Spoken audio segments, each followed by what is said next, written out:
Duan Ye-lin, after hearing Kim Shin's command, immediately entered the bathroom, carried out the bathing and grooming process, and waited for Kim Shin to bestow his favor. Ye-lin stood under the cool water flowing from the shower head, murmuring to herself, "There is water, electricity, food, and even a bath here. I really don't have to worry about the scorching sun or being forced by others or even being eaten by others." Ye-lin stood silently under the cascading water, feeling a mix of happiness and fear towards those outside. This is truly paradise, but I can't help but feel that Kim Shin is not exactly a gentleman. As she bathed, Ye-lin's mind wandered. She began to imagine scenarios meant for those over 18, where she knelt at Kim Shin's feet and looked up at him. Kim Shin lifted Ye-lin's chin with one hand, smiled, and said to her, "Next, I will treat you to a special meal." Ye-lin, breathing heavily and with two melons, half covered, half exposed, looked up at Kim Shin in amazement. Ye-lin continued to imagine the creepy actions that Kim Shin would do, such as secretly filming her while she was bathing. As for what Kim Shin was up to at the moment, that was only for her to ponder.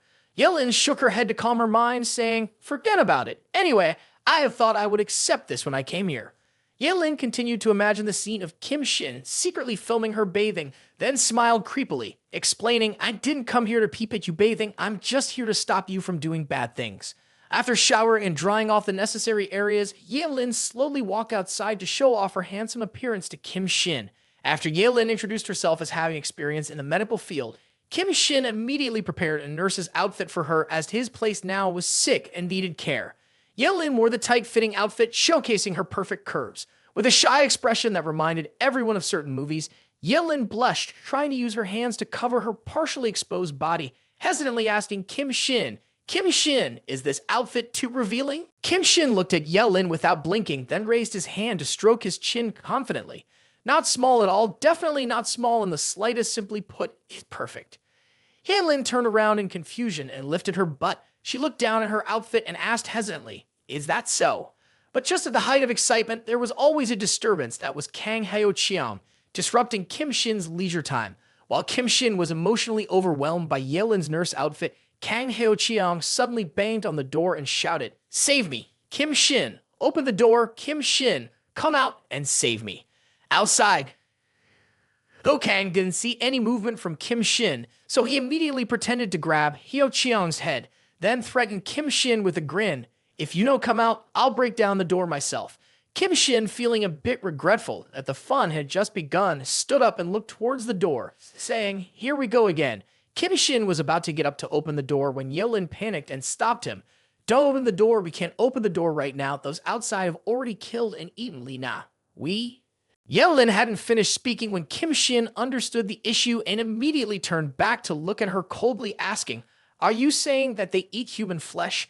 Kim Shin silently recalled, in the past life, things that have happened. Without hesitation, he opened the door and stepped outside, calmly warning the group of Kang, "Don't even think about breaking into the room. If you do so, you will really be in big trouble."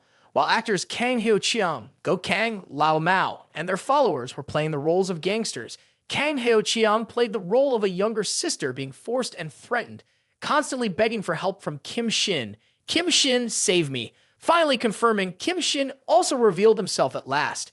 Kang and his followers, with their eyes ablaze, bodies covered in blood vessels, their bodies halfway transformed into drought demons, smirked at Kim Shin, saying arrogantly, "Finally, you show your face, Mwahaha." Kim Shin stood calmly right next to the door, looking coldly outside. Kang had arranged for a subordinate to lie right next to him, holding a knife to calculate the surprise attack on Kim Shin. As predicted, Kang's henchman, when he saw Kim Shin open the door and speak up, prepared to act. Surprisingly, he swung the knife straight at Kim Shin and shouted, "Die." However, Kang's men did not expect that Kim Shin had prepared in advance, observing the camera and grasping the entire situation outside. He easily subdued the henchman, twisting his arm effortlessly. Kim Shin had changed and did not hesitate to anyone. Kang and the others behind looked in astonishment, not believing what was happening. Kang Hyo-cheon was still passionate about her role, trying to escape from the group of Kang and shouting loudly, "Let me go." Then she rushed towards Kim Shin and pleaded, "Kim Shin, save me." However, Kim Shin was not as Hyo-cheon had thought. He grabbed her by the neck, making her stop completely. Looking at Kim Shin's face, I believe that in that situation, all of us would be like him. When Kim Shin choked Kang Hyo-cheon, she could only breathe in despair. Kim Shin looked at her distorted face and said coldly, Once you eat human flesh, your body will change and fangs will grow in your mouth. Now you are no longer human. The people from Kang looked at Kim Shin with a sinister and sneering expression and said, "The world has become a doomsday. As long as we can survive, what does it matter if we eat human flesh?" Kang Hyo-cheong's face began to distort, fangs protruding, her tongue elongated, and her eyes turned red with a wicked smile. "Human flesh is delicious. After eating it, I am full of energy. So Kim Shin, I can't help but want to taste the flesh of you, so you die." Kang Hyo-cheong shouted and then swung his arm towards Kim Shin's face to attack, but things didn't go as planned. A minor character like Hyo-chan was immediately kicked in the face by Kim Shin, flying backwards like a ball. This scene left the Kang group somewhat shocked and disbelieving what they were seeing. Kim Shin's kick was powerful, causing Kang Hyo-cheong to fly straight out the window. But with his body gradually transforming, Kang Hyo-cheong quickly grasped onto the wall to avoid a fate of becoming dust. Gritting his teeth, veins bulging on his body, Kang Hyo-cheong reminded Kim Shin with bitterness, "Kim Shin, I will not let you live so easily." However, with his body floating on the wall and directly absorbing radiation from the sun, Kang Hyo-cheong suddenly jerked and screamed in pain. "Ah, it's too hot. Ah, ah." After Kang Hyo-cheong was dealt with, Kang immediately rushed forward to face life and death with Kim Shin, shouting loudly, "Brothers, charge forward, don't give him a chance to draw his gun." Kim Shin, with a calm expression, looked at the men charging towards him and contemptuously replied, "I still have to waste bullets dealing with the likes of you." A subordinate of Kang immediately flew up to perform the trick of a flying chick, reminding Kim Shin, "Kim Shin, don't underestimate us too much." However, Kim Shin coldly looked at the flying chick and explained, "But haven't I said that I really like to waste?" With that said, Kim Shin pulled out a gun and handed the flying chick a handy right between the eyes, causing the chick to fall down with its wings before it could fly any further. Behind them, the three-member band, Kang and his gang realized they couldn't handle Kim Shin together, so each of them ran in a different direction, their heads nodding to each other, indicating to scatter. Kim Shin aimed straight ahead and fired, but these guys easily dodged the bullet. Lao Mao crawled on the ceiling, trying to approach Kim Shin from behind, laughing loudly as he reminded, "Haha, not only our strength, but our reactions and speed had also become stronger now." While Kang and his henchmen approached Kim Shin from below, Lao Mao from above made a fist and aimed straight at Kim Shin while diving down, saying, "If we are prepared, you won't be able to defeat us completely." Lao Mao, with a fierce face, gritted his teeth and said loudly, "Go to hell." But before he could finish his sentence and dive down, Kim Shin used his incredible teleportation ability to suddenly appear above Lao Mao, grabbing his head, leaving him bewildered. "You best think it's over just like that?" Using his physical strength, Kim Shin immediately pressed Lao Mao's head down, making his face hit the ground. Lao Mao's face hit the ground with a sound. Kim Shin, with a fierce look, shouted, "Go to hell." A subordinate next to Kang drew his sword and aimed it straight at Kim Shin's neck to deal with him. Surprisingly, Kim Shin grabbed the sword handle and pulled out the sword, slashing, attacking the two subordinates of Kang. Kang watched as each of his subordinates was knocked out by Kim Shin's blows. His anger burst forth as he swung his fist towards Kim Shin and let out a fierce roar. However, Kim Shin blocked Kang's attack and pushed him against the wall, causing him to weaken. While Kim Shin was dealing with Kang, the drow demon Kang Hyo-cheong transformed his body into a demon form and tried to sneak back into the room. Kim Shin sensed the murderous intent and stayed on guard as he saw drought demon Kang Hyo-cheong transforming, with sharp spikes on his body and a long tail. Upon returning, Kang Hyo-cheong appeared in front of Kim Shin in a new, extremely cool form. Kim Shin slowly looked towards the monster that had just appeared, coldly asking Kang Hyo-cheong, "Finally, you transformed into this state so quickly. It seems that your own obsession runs deep, as my eyes and soul still linger." As Kim Shin finished speaking, he immediately grabbed Kang's neck tightly, snapping it with a sound. Kim Shin let go, releasing Kang's body, filled with a murderous aura, looking towards the demon Kang Hyo-cheong. "Then I will directly kill you again," Kim Shin said as Kang Hyo-cheong's fur bristled and his eyes glared at Kim Shin with anger. Kim Shin's dinner looked out the door, surprised, looking towards his idol and silently exclaimed, "Kim Shin is truly powerful. He single-handedly killed Kang and his gang." Yelin took in the scene before her, with Kang and his gang taken care of. Kim Shin stood bravely facing the monster Kang Hyo-cheong. Looking at the terrifying figure of the monster, Yelin quietly commented with a little concern, "The monsters in front of Kim Shin bring a very dangerous feeling to people." Yatlin, in her nurse outfit healing spirits, stood hesitantly behind the door, secretly hoping to stay with Kim Shin as long as possible. By now, Kim Shin's meals have become much more disciplined. Haven't they, brothers? Yelin thought of a coping plan silently. I really have to think of a way if I want to stay with Kim Shin. I can't become a burden to him. Yelin seemed to have found something inside the room, an interesting object that caught her attention. After going inside to get the weapon and getting ready, she went outside. Yelin called out to Kim Shin, who was preparing to fight the drought demon Kang Hyo-chiang, causing Kim Shin to turn around involuntarily. Oh. Yelin in her nurse outfit, covering what needs to be covered and revealing what needs to be revealed, found a leather whip that Kim Shin had prepared beforehand for tonight's special healing session. Yelin jokingly reminded everyone to avert their eyes if they happened to witness this scene. Yelin, in her half-covered, half-revealing sexy outfit, holding the whip, with a serious and determined face, said to Kim Shin, "Let me help you deal with it." Kim Shin witnessed his dinner trying to find a way to help him. Although trying to suppress the pleasure that was bubbling inside his body, Kim Shin still coldly turned back to ask Yelin, "Help me." Not scared to the point of running away. That's not bad, but you're just making me lose focus. Yelin looked confused, glancing down at her body, then holding up a leather cord, looking puzzled. What? How could that happen? Surely other than Yelin, Kim Shin, and all the brothers watching understood. How could Kim Shin not concentrate, right? Haha. On the side of drought demon Kang Hyo-chiang, it seems that there are still conflicts and memories before turning into a monster.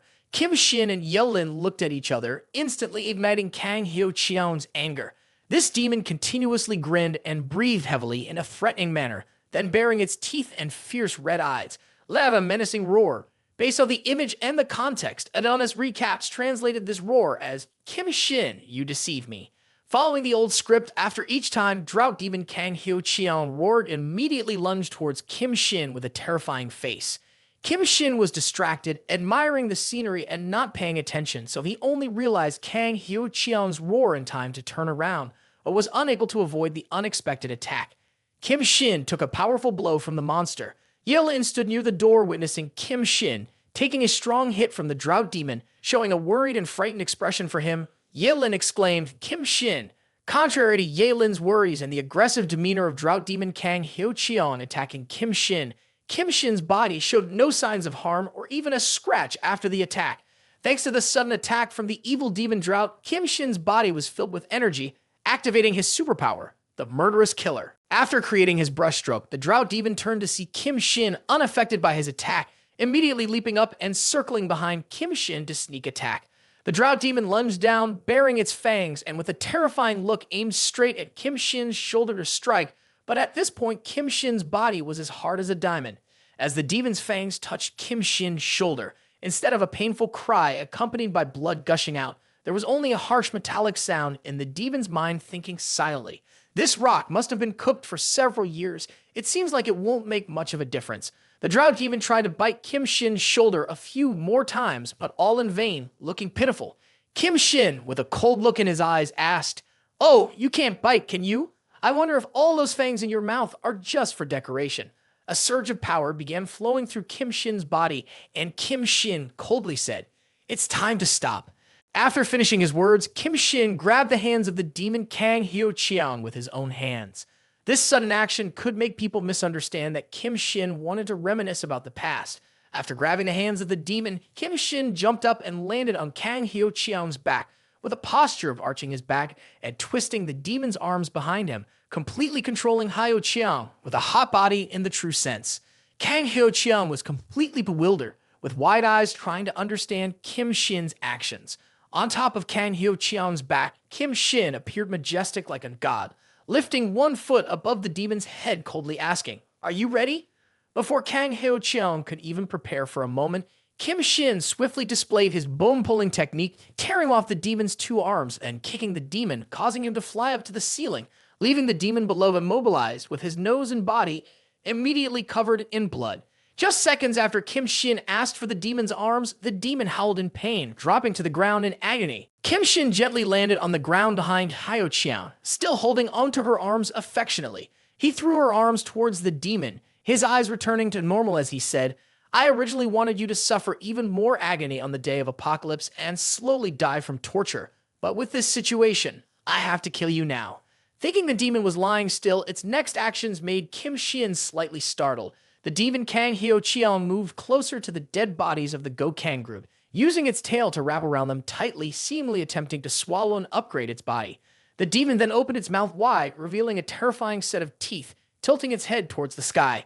After opening its mouth wide to show the horrifying teeth, it began using its tail to swallow the bodies of the Kang group, slowly digesting them into its body.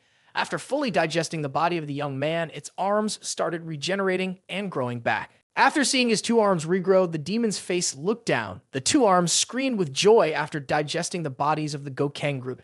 It seemed like the body of this demon had been upgraded, and Kang Hyo-cheon immediately evolved into a more vicious form. All the muscles on its face bulged as it looked towards Kim Shin and growled in anger. Kim Shin, somewhat surprised by the demon's expressions, thought to himself, "Your arms that were cut off have now grown back." Nurse Yeolin also had the same thoughts as Kim Shin now after witnessing the gruesome scene in front of her. Her face showed clear fear as she stuttered, "No, it can't be possible." But contrary to Yeolin's worries, Kim Shin seemed rather pleased to see the demon like that, smirking in a way that made Yeolin behind him puzzle. Kim Shin coldly remarked, "Very good." He smirked, showing his teeth. Having the ability to regenerate your body means you won't be able to die easily like that. Kim Shin lifted his head, his eyes filled with hostility, staring straight at the demon. He chuckled coldly, "This also means that I can tear you into 1,000 pieces." While the demon was still being cocky, Kim Shin moved at the speed of sound towards the demon. While it was still posing, the demon was thrown behind by Kim Shin, who then placed his hand on its shoulder and controlled its body, making the demon appear quite startled. Kim Shin stood beside the demon, holding its hand and affectionately said, "Let me see how many times you can regenerate your body." At this point, it was unclear who was the prey and who was the predator. Kim Shin pushed the demon's shoulder down and coldly reminded, "Let's start with your left hand." He then proceeded to gently twist the demon's arm, causing the demon to scream in agony. Kim Shin then moved to touch the demon's right shoulder and gently instructed Hyo-cheon, "Next is your right hand." Without a moment of waiting for the demon's emotions to show on its face, Kim Shin ruthlessly snapped off its right arm, causing Hyo-cheon's life as the drought demon to be filled with screams of agony. After that, by torturing mercilessly, Kim Shin continued to move to other parts of the demon's body. "Next will be your tail and legs," Kim Shin gently reminded with love. With a wave of his hand, each part of the demon's body flew into the sky. Then Kim Shin placed a foot on the demon's head. It was also the time when each part of the demon's body gradually regenerated. It seemed that every time the body parts recovered, the demon lost strength and became visibly exhausted. As the arms, legs, and tail grew back, the demon lay still gasping for breath. Kim Shin looked at its fully healed body, smiled kindly, and asked Kang Hyo-cheon, "Are you ready? Shall we move on to part 2? Let's begin now." Dr. Kim Shin, who was performing the surgery to dislocate the demon's body, smiled wickedly, leaving Yeolin behind, puzzled and unable to comprehend Kim Shin's image. After the end of the second half, it seems like this demon couldn't handle the absolute power of Kim Shin. It tried to escape, crawling forward, but still looked back at Kim Shin with a fearful expression. Its legs, arms, and tail appeared, and at that moment, Kim Shin blew the horn announcing, "On to the third half." After the third half, it was time for the fourth, fifth, sixth, seventh, and eighth halves. The scene was filled with the love of the couples. Kim Shin continued to act and emphasize, this eighth time, it's not just legs or arms, but also eyes, nose, and tongue. The 16th time, wow, organs can regenerate, except for the head. Everything else can be renewed. 21 times is enough for you, right? Kim Shin paused for a moment, his cold eyes looking down at the demon Kang Hyo-cheon, who was no longer fierce, but instead tears streaming down, trying to say, "Kim Shin, please forgive me." Kim Shin looked at him and explained, "I had originally intended to gouge your eyes out, but then I suddenly remembered one thing, I am not a demon." The evil demon Kang Hyo-cheon looked at Kim Shin and begged for forgiveness, trying to express love like, "Why are you treating me like this? What have I done wrong? Why are you treating me like this?" But before reincarnation, you were still blinded and believed in your words. Now you speak human language, but I don't care either. But it seems that Kim Shin flows in the blood vessels of the end of the world, so he can understand what he says, then coldly asked it, "Do you still ask why?"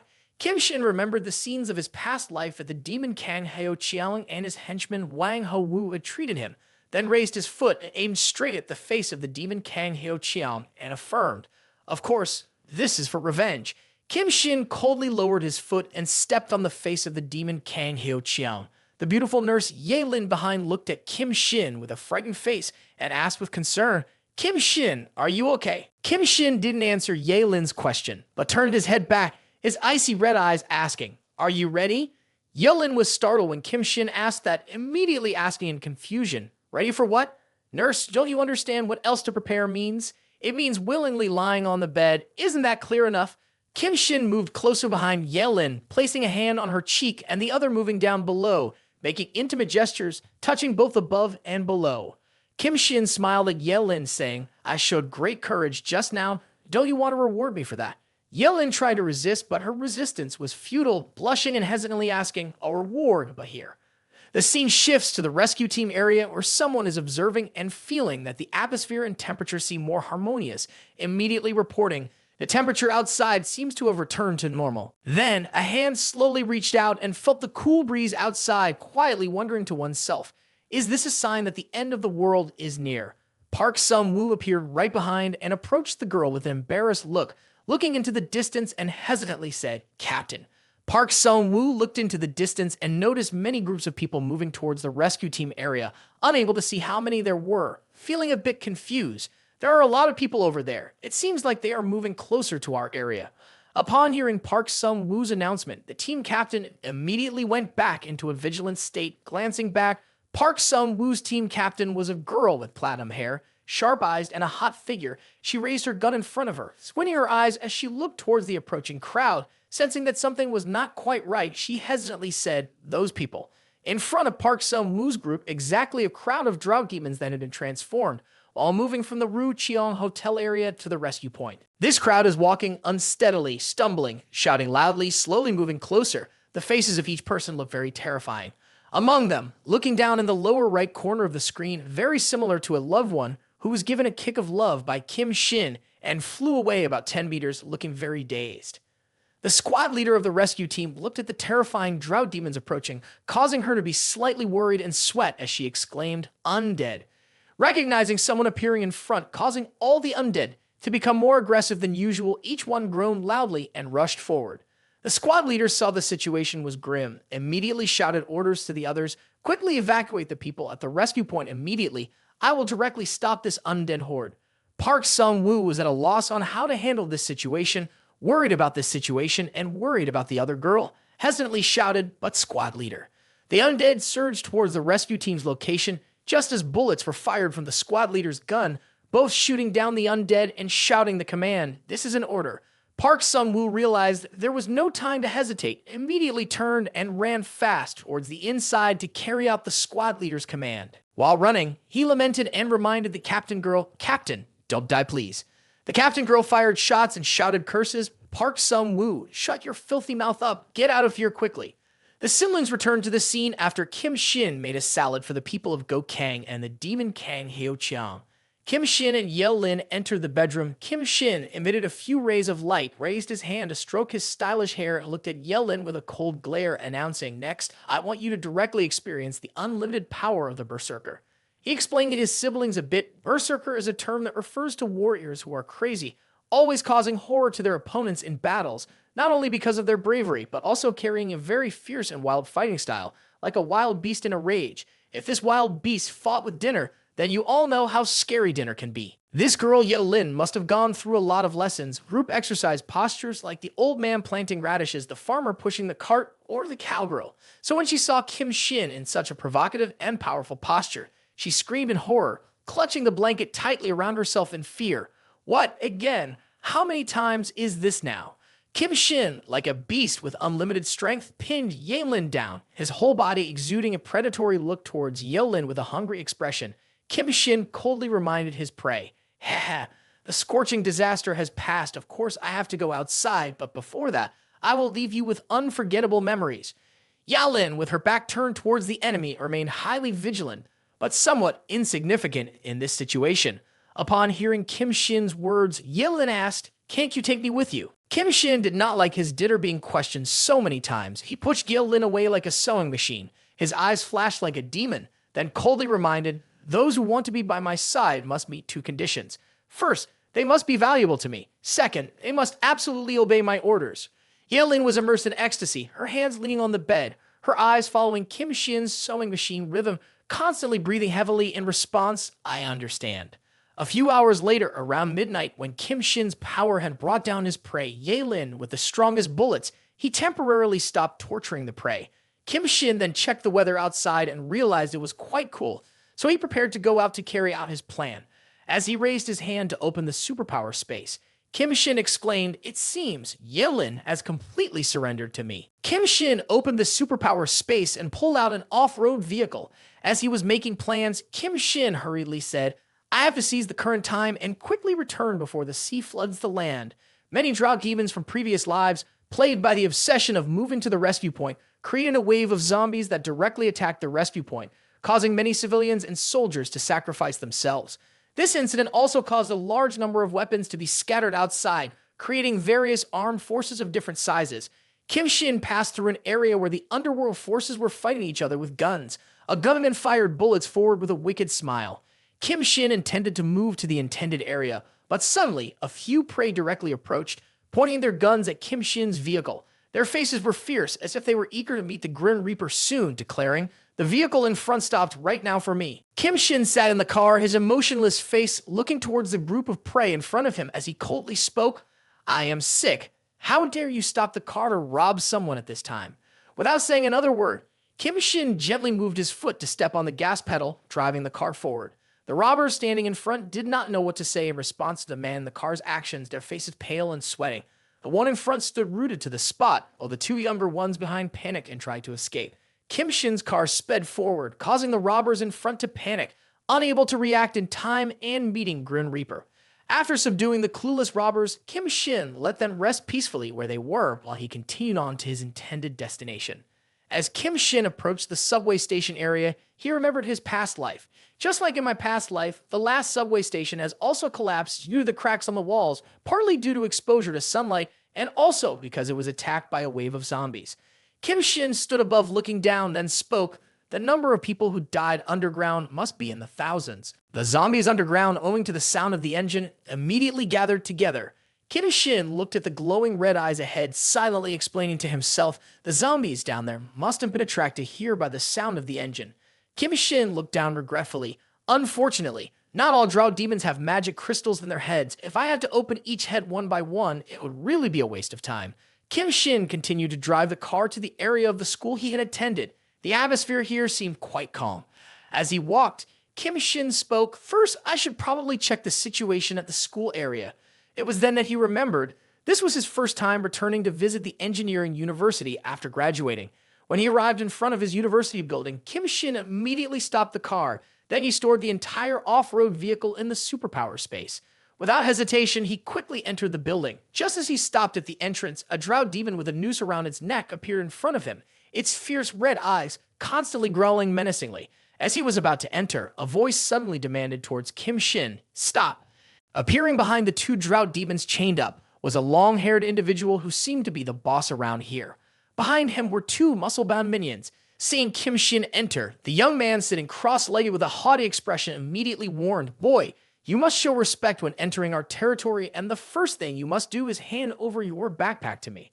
Kim Shin, playing the role of a weakling in the game, pretended to reach into his backpack to take out an item, but actually took out a KFC chicken drumstick from his superpower space. Pretending to tremble, Kim Shin said, "Can you help me? Please let me go. I have a KFC chicken drumstick here." In this post-apocalyptic era where there is no food or water, when all three saw Kim Shin holding a chicken drumstick, the faces of each of them showed surprise. The leader widened his mouth in astonishment and asked, "A chicken drumstick? What time is it now? And you still have a chicken drumstick. Quickly pass it over here. Throw the chicken drumstick here quickly." Noticing the others looking quite hungry and envious, Kim Shin changed his smirk into a mocking smile, then threw the chicken drumstick forward. The chicken thigh fell right in front of the two drought demons and the gangsters, causing all of them to widen their eyes in surprise, immediately entering a battle-ready state. When they saw the food right in front of them, all three of them immediately rushed towards it. At this point, it didn't matter who was the boss or who was the follower. All three of them used all their strength to fight for the food, showing actions like pulling and hugging each other with love, rushing to compete for their lives. "This is mine. This belongs to me. Get out of the way." While the long-haired guy was getting ready to grab the chicken thigh, Kim Shin used the string tied to the thigh to pull it back behind him, causing the others to be stunned for a few seconds. The faces of the teased clowns were evident on their faces. Kim Shin snatched back the chicken thigh, shaking it in his hand, and announced, "I'm truly sorry, but you guys really don't deserve to eat this chicken thigh." Provoked by Kim Shin touching their pride, the others immediately became furious, thundering with anger and shouting various curses. One wielded a staff like Sun Wukong, one transformed like a monkey, and one held a hoe like a woodcutter, angrily screaming, "Dan, how dare you deceive us, brothers? Let's go and kill him." But not long after the loud shouting, Kim Shin's cold face pulled a gun from the space, making everyone in front feel equal. "Brothers on the shore, brothers on the boat, the world is our home." But when our brothers shouted in front of Kim Shin, there wasn't anyone left alive. 3 gunshots rang out, sending those 3 men to reunite with the Grim Reaper. Kim Shin continued to walk up, curious and puzzled. "I really remember that in my past life, there were so many fools like this appearing. Could it be that my reminders have actually saved more people and this has really happened?" Kim Shin coldly stepped above, leaving those 3 still with a look of fear, a small hole with smoke floating on the forehead of each one. Kim Shin moved up and went to the area of the biological laboratory about snakes. Kim Shin stepped up to the door, using his hand to remove the broken lock at the top of the door, and called out, "It seems like no one is present in the lab at this time." Kim Shin slowly entered inside, the strong stench of decay assaulting his senses. As he observed and assessed, it appeared that many snakes had died, and the air was truly filled with the smell of rot. Kim Shin was walking around when he suddenly looked down at a laboratory cage. Kim Shin chuckled, saying, "Found you."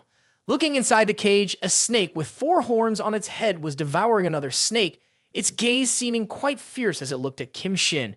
Kim Shin chuckled, saying, "The leader of the water snake's army in the future, Golden Snake King." Kim Shin looked at the snake digesting its own kind and spoke to it. "Haha, so this is how you survive, huh?" Kim Shin recalled his past life. When this snake caused chaos worldwide in the past life, this snake was the first creature to undergo transformation. It had consumed many humans. There was even a time when I almost ended up inside its mouth. Kim Shin remained silent, looking at the snake before continuing to speak. "When the flood comes to the earth in a week, this snake will begin to transform. I wonder how closely it will resemble its ancestors after this week. If we can't stop it, the earth will truly be in big trouble." Kim Shin looked towards the head of the snake, wondering, why do I feel like this snake is evolving intellectually? I need to be careful with it. Suddenly, from outside the door, many footsteps echoed. A group of strangers carrying guns emerged. Upon seeing Kim Shin, they drew his attention. Kim Shin stared and said, "It's someone." While Kim Shin was in the room with the Golden Snake King, the group of youths outside became aggressive and threatening. "Come out, we know you're in there." While the gangsters outside were gnashing their teeth, holding guns behind the wall, but with fear and sweat in their hearts, Kim Shin inside coldly spoke out to remind them, "Now is a crucial moment. I cannot be disturbed by you so." Kim Shin had not finished his sentence and was about to act when a figure appeared outside, causing Kim Shin to startle and exclaim, "Ha!" A girl with silver hair and quick movements suddenly appeared in front of the gangsters. It turned out that the person these gangsters were threatening was not Kim Shin, but this girl. As soon as they saw this girl appear, the gangsters looked slightly panicked and gritted their teeth, shouting loudly, "Dirty-mouthed scum hiding here." Seeing the prey they were looking for had appeared, the young man immediately shouted out a signal for his comrades to charge forward. As the gangsters shouted, the girl charged in to attack, catching the young men off guard. Before they could pull the trigger on their guns or even register their surprise, the girl was already upon them. One was immediately wrapped in a loving embrace, his neck broken in an instant. Another was pinned down tightly by her thighs in a split second.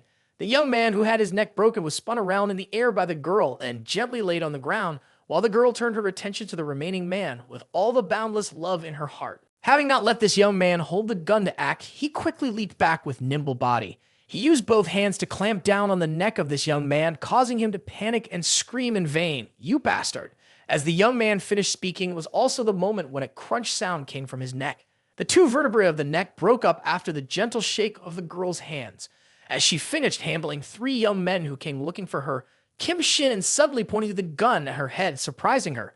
Kim Shin praised, "Good skills." But before Kim Shin could praise her for the second sentence, this girl reacted very quickly, looping her arm behind her to try to knock the gun out and reverse the control back to Kim Shin. After knocking the gun out of Kim Shin's hand, she bent down and prepared to flip him over, causing Kim Shin to only sweat in confusion.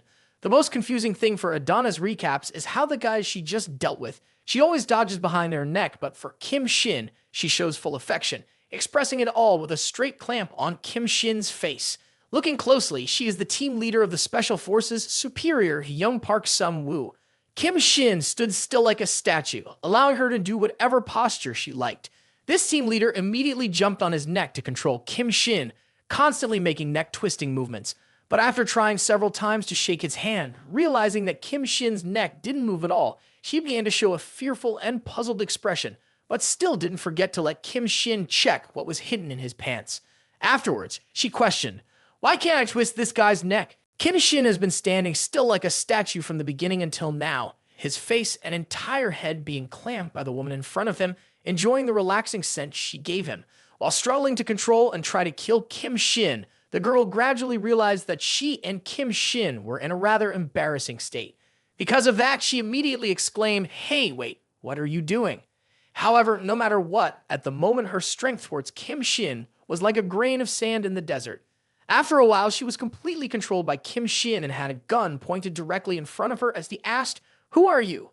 Looking at the team leader tied up by Kim Shin, it looked very artistic and unique, especially with the red rope that stood out. Adonis Recap had to admit the author of this story must have watched countless Japanese movies to be able to draw the tied-up appearance for this team leader so skillfully. Kim Shin looked at the defiant expression of the girl being tied and asked, "What is happening here?" The team leader was soaked in sweat, her military uniform sticking to her body, with a beautiful but stubborn face replying, "I am the captain of the Kang Special Operations Team, Yoon Myung-ju. I advise you to behave properly and quickly release me." Kim Shin heard the name of the Special Forces Team Kang-hoo and immediately felt a bit familiar. He furrowed his brow slightly and asked, "Kang-hoo team, do you know someone named Park Sum-woo?" Yoon Myung-ju, upon hearing Kim Shin mention her subordinate's name, immediately appeared puzzled and asked, "How do you know Park Sum-woo?" Kim Shin recalled the image of Park Sum-woo, whom he had tied up and restrained, and then confirmed somewhat awkwardly, "Ah, I saved his life." Sometime later, as Yoon Myung-ju recounted the details of everything, Kim Shin took out his magical Doraemon backpack, preparing a delicious black pepper beef dish. While cooking and listening to the story, Kim Shin nodded and said, "Now I understand." Seeing that the beef was almost cooked, Kim Shin pierced the meat with a fork and continued, "A group of escapees took over the school as their base, directly holding the students hostage to threaten and taking away your group's weapons." Yoon Myung-ju immediately recounted the details about Park Sum-woo. That's right after the zombie attack on the rescue site, Park Sum-woo led everyone to leave first, but he did not expect that the escapees from the prison would infiltrate among the civilians. Kim Shin directly put the piece of meat into his mouth teasingly, while looking at Yoon Myung-ju and saying, "Well, that's why I can't completely blame you for all the mistakes." Yoon Myung-ju seemed very annoyed with Kim Shin's teasing, immediately explained, "As long as I have a weapon in hand, these people are nothing to be afraid of." But Yoon Myung-ju continued to sweat at the sight of being tied up in a rather sexy manner, especially with someone eating steak in front of her. She tried to endure and said to Kim Shin, "How long are you planning to keep me tied up like this? Please untie me." Kim Shin looked at Yoon Myung-ju and smiled mischievously, asking with hidden intentions, "Then you have to promise me not to use your feet to pin my head like earlier." Yoon Myung-ju looked at the tempting piece of steak in front of her and answered, "Then I want to eat steak too." Kim Shin looked at Yoon Myung-ju's tied-up figure and teasingly said, "It seems you can't be untied." But as mischievous as he was, Kim Shin, with a few quick moves, untangled the ropes on Yoon Myung-ju's body. Kim Shin pulled out a submachine gun with a scope from his magical Doraemon backpack, handed it to Yoon Myung-ju, and reminded her, "I also have my own things to do, so I can't help you much. I can only provide you with some firepower." After handing the gun to Yoon Myung-ju, Kim Shin coldly bid farewell as he advanced forward, saying, "Go quickly, don't bother me." After saying that, Kim Shin walked away, not wanting to interfere in other people's business. If the other party did not provoke him, Kim Shin would not take the initiative to act. Kim Shin's current main goal was to wait for a week after the Great Flood Battle, wait for the Golden Snake King to develop in order to kill it and obtain the magic crystal. Yoon Myung-ju received the gun from Kim Shin's hand, silently feeling a bit grateful, but she felt that Kim Shin was a good person. With his help, the plan would be easily carried out. She called out to Kim Shin, "I plan to attack the enemy's hideout from above.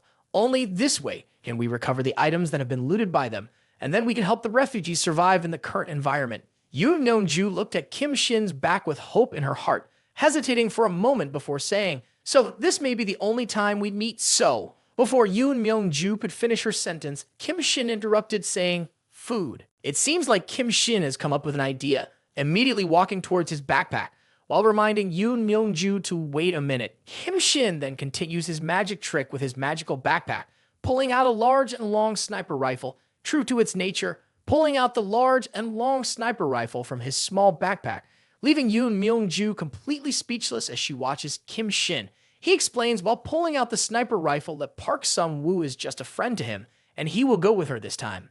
The scene changes to the administrative building of the university where Kim Shin just graduated, with the escaped prisoners currently occupying this area. Behind them are male students who have been seized and tied up. The leader is holding a weapon and he looks at his scout for a report. There are two girls conspiring below. The leader's face twists as he asks, "How's everything outside?" The scout hesitates as he stands before the leader and reports, "Boss, all the guys are prepared and waiting outside. We will definitely capture everyone hiding in the dormitory." The leader of the bandits smirked coldly and ordered, "All right, let those who didn't listen before go ahead and be the human shields. If they don't listen and want to die, then just get rid of them." While the gang members were happily discussing plans for the future, Kim Shin suddenly stormed in and kicked the door of the room down. The unexpected action left the henchmen confused, not knowing what was happening. Kim Shin kicked down the door of the room and entered with a cold expression, saying, "Sorry, everyone. There seems to be a meeting going on in here." Kim Shin's action made all the henchmen present feel a bit fearful. One of them informed the boss that Kim Shin had unexpectedly barged in without seeking permission from the bosses beforehand, appearing brazen. Angered, the henchman pointed at Kim Shin and threatened, "Who are you? How did you get in here? There are over 20 people guarding and protecting the area outside." In the face of the bewildered and puzzled henchman, Kim Shin calmly walked further inside, hands in his pockets, and said, "Oh, you're wondering how I got in here? Ah." Kim Shin raised his arm, mimicking a gun, pointing it directly at the group of escapees, and explained, "It's thanks to this." With eyes full of murderous intent, Kim Shin pointed straight at the person who had just spoken to him, emphasizing bang. The young underling who was about to raise his hand asked Kim Shin what time it was, didn't have the chance. His head disappeared instantly as Kim Shin's words echoed, leaving the entire group of escapees in shocked panic. Kim Shin's bizarre action caused the whole group to tremble uncontrollably, screaming in fear, their faces blank with bewilderment as they watched one of their crew members lose his head. The leader, eyes wide with confusion, shouted, "You're kidding, right? What the hell is happening? This guy just pointed at his head and now it's gone." Kim Shin looked at the escapees, pointing ahead, and coldly reminded them once more, "Don't move, or you'll quickly meet the Grim Reaper." The gang leader's face was full of veins, blood rushing to his brain to the extreme, his entire face drenched in sweat. He glared at Kim Shin, reminding the young man, "Don't try any tricks." Behind Kim Shin, a gunman was aiming at the fallen escapee. Yoon Myung-ju quickly pulled the trigger, taking out the target and confirmed, target eliminated. Before the operation, Kim Shin and Yoon Myung-ju had meticulously planned their moves. Kim Shin would advance straight into the escapees area, while Yoon Myung-ju would position herself on the laboratory building to support Kim Shin with a sniper rifle. Yoon Myung-ju, aiming through the window, reminded Kim Shin via the earpiece, but there were many escapees in the room and he was facing a dangerous situation. Concerned for Kim Shin, Yoon Myung-ju said, "I emphasize once again, going into enemy territory alone is too risky." She recalled their planning session, amazed at Kim Shin's independence in strategizing. "Just take this sniper rifle and get to the building opposite to provide cover. When I give the signal, take out the enemies." Yoon Myung-ju closed her eyes, feeling a twinge of regret as she muttered, "I really agreed to such a ridiculous plan." After worrying about Kim Shin, Yoon Myung-ju continued to peer through the scope towards Kim Shin's room. But somehow, miraculously, the curtain at the window frame fell, completely obscuring her view, causing her to panic. She quickly pressed her earpiece and shouted, "Kim Shin, why did the curtain suddenly fall? Kim Shin, what's happening in there?" Kim Shin's voice didn't answer Yoon Myung-ju. Instead, the voice of the leader rang out, "Ha ha ha ha, kid. Don't think that just because you've stationed a sniper outside, you can do whatever you want with us." Hearing the voice through the earpiece, Yoon Myung-ju didn't hesitate. She retracted her sniper rifle and swiftly moved towards the main building to rescue Kim Shin. As she ran, she realized, indeed, that the situation has been exposed, fearing that Kim Shin might not be able to handle it and could lose his life in this situation. Yoon Myung-ju acted like a loving wife deeply concerned for her husband. She exerted all of her strength and agility, rushing down the stairs with a furious expression, shouting into the earpiece, "Kim Shin, stall them. I'll come to rescue you immediately." As Yoon Myung-ju sprinted at full speed to rescue Kim Shin, A command from the leader blared through the earpiece, "Kill that kid for me." Upon hearing this, Yoon Myung-ju gritted her teeth in frustration, muttering, "Damn it, it's too late." Growing increasingly agitated, she dashed towards the fleeing figures, her eyes blazing with anger, yelling, "Despicable!" Yoon Myung-ju assumed Kim Shin had reunited with the Grim Reaper, deeply regretting her foolish compliance with their reckless plan. Arriving at the escapee's location, she raised her gun towards the room, shouting in rage, "Kim Shin, I'm here to avenge you." However, the scene before her contradicted her expectations. Kim Shin had already dealt with the entire group of escapees, leaving them incapacitated on the ground as if they had been dealt with by John Wick himself. Hearing Yoon Myung-ju's voice while still holding the unconscious leader by the collar, Kim Shin raised his hand in a dismissive gesture. "Myung-ju, you're too late. There's no mercy here." After Kim Shin cleared the administrative building opposite to handle the escaping prisoner crew, he dealt with the henchmen while collecting all the supplies into his space. He informed the individuals in front of him, "I'll hold on to everything here temporarily. If you all live and live honestly, perhaps I'll spare a little." The leader of the escaping prisoner crew was in a half-dead state, and Kim Shin caressed and lifted his body up. The young man seemed barely breathing, yet still threatened Kim Shin. "Kim Shin, you can't kill me. If you do, the person behind me won't let you off." These individuals, upon encountering Kim Shin outside, became real prisoners. Kim Shin tightened his grip, causing the leader to let out a slight groan. His pleas echoed as he was led away to tour the prison with the other prisoners. Kim Shin said, "Rest assured, those guys are very fast. They'll accompany you." Returning to the present moment, upon hearing the threatening voices of the escaping prisoners directed towards Kim Shin from the opposite building, Yoon Myung-ju immediately sprang into action, exerting all of her strength and speed to rush to the rescue. However, upon arrival, all she witnessed was the prisoners lying on the ground, with Kim Shin dealing with the last remaining one. Yoon Myung-ju seemed incredulous at what her eyes beheld. Bewildered and puzzled, she then questioned Kim Shin, "Did you kill those people?" Seeing Yoon Myung-ju inquire, Kim Shin promptly responded to obscure the recent events, "I just regularly engage in sports training, coupled with the fact that all supplies in this area are depleted. These individuals must have been starving to the point of exhaustion." Hearing Kim Shin's explanation, Yoon Myung-ju realized that it made perfect sense, as in the current apocalyptic era, anything could happen. However, driven by curiosity and concern for the people of her Kang-ho team, Yoon Myung-ju still questioned, could there be someone else here who could have looted their supplies? With everything depleted here, what will the remaining students do? Kim Shin didn't directly answer Yoon Myung-ju's question, but immediately had his own thoughts. "If necessary, I'll share some of the supplies we just obtained with them, but I need to see how they behave." This school, where Kim Shin had been studying, seemed familiar, so they already had plans in mind for what to do next, partly because while dealing with the prisoners, Kim Shin had gathered some information from them. Kim Shin turned and walked out of the door, speaking to Yoon Myung-ju as he went, "Let's go. We're heading to the girls' dormitory." Still somewhat unclear about recent events, Yoon Myung-ju asked in astonishment, "Why are we going to the girls' dormitory now?" As Yoon Myung-ju queried, she hurriedly followed Kim Shin. Kim Shin continued to stride forward, glancing back slightly to explain to Yoon Myung-ju, "Just now, while taking action, I also inquired. Park Sung-woo and the other students are all gathered in that area." Returning to the scene inside the room, Kim Shin had just finished dealing with the escaping prisoner crew. Looking up, the bodies hanging above seemed somewhat unusual. A woman's body was suspended high above, appearing to move and emit eerie sounds. This woman immediately opened her eyes with a sinister gaze, as if she had witnessed everything that had happened inside the room from beginning to end. Outside the administrative building, a prisoner wearing an iron mask covering his lower jaw, with a shaved half-head reminiscent of rockers from the current era, appeared. This figure was Kang Han, one of the escaped prisoners. Kang Han slipped his hand into his pocket, strolling casually outside the courtyard, seeming displeased as he muttered to his companion, "Looks like that kid is causing trouble again." Kang Han entered the building, his expression icy as he spoke.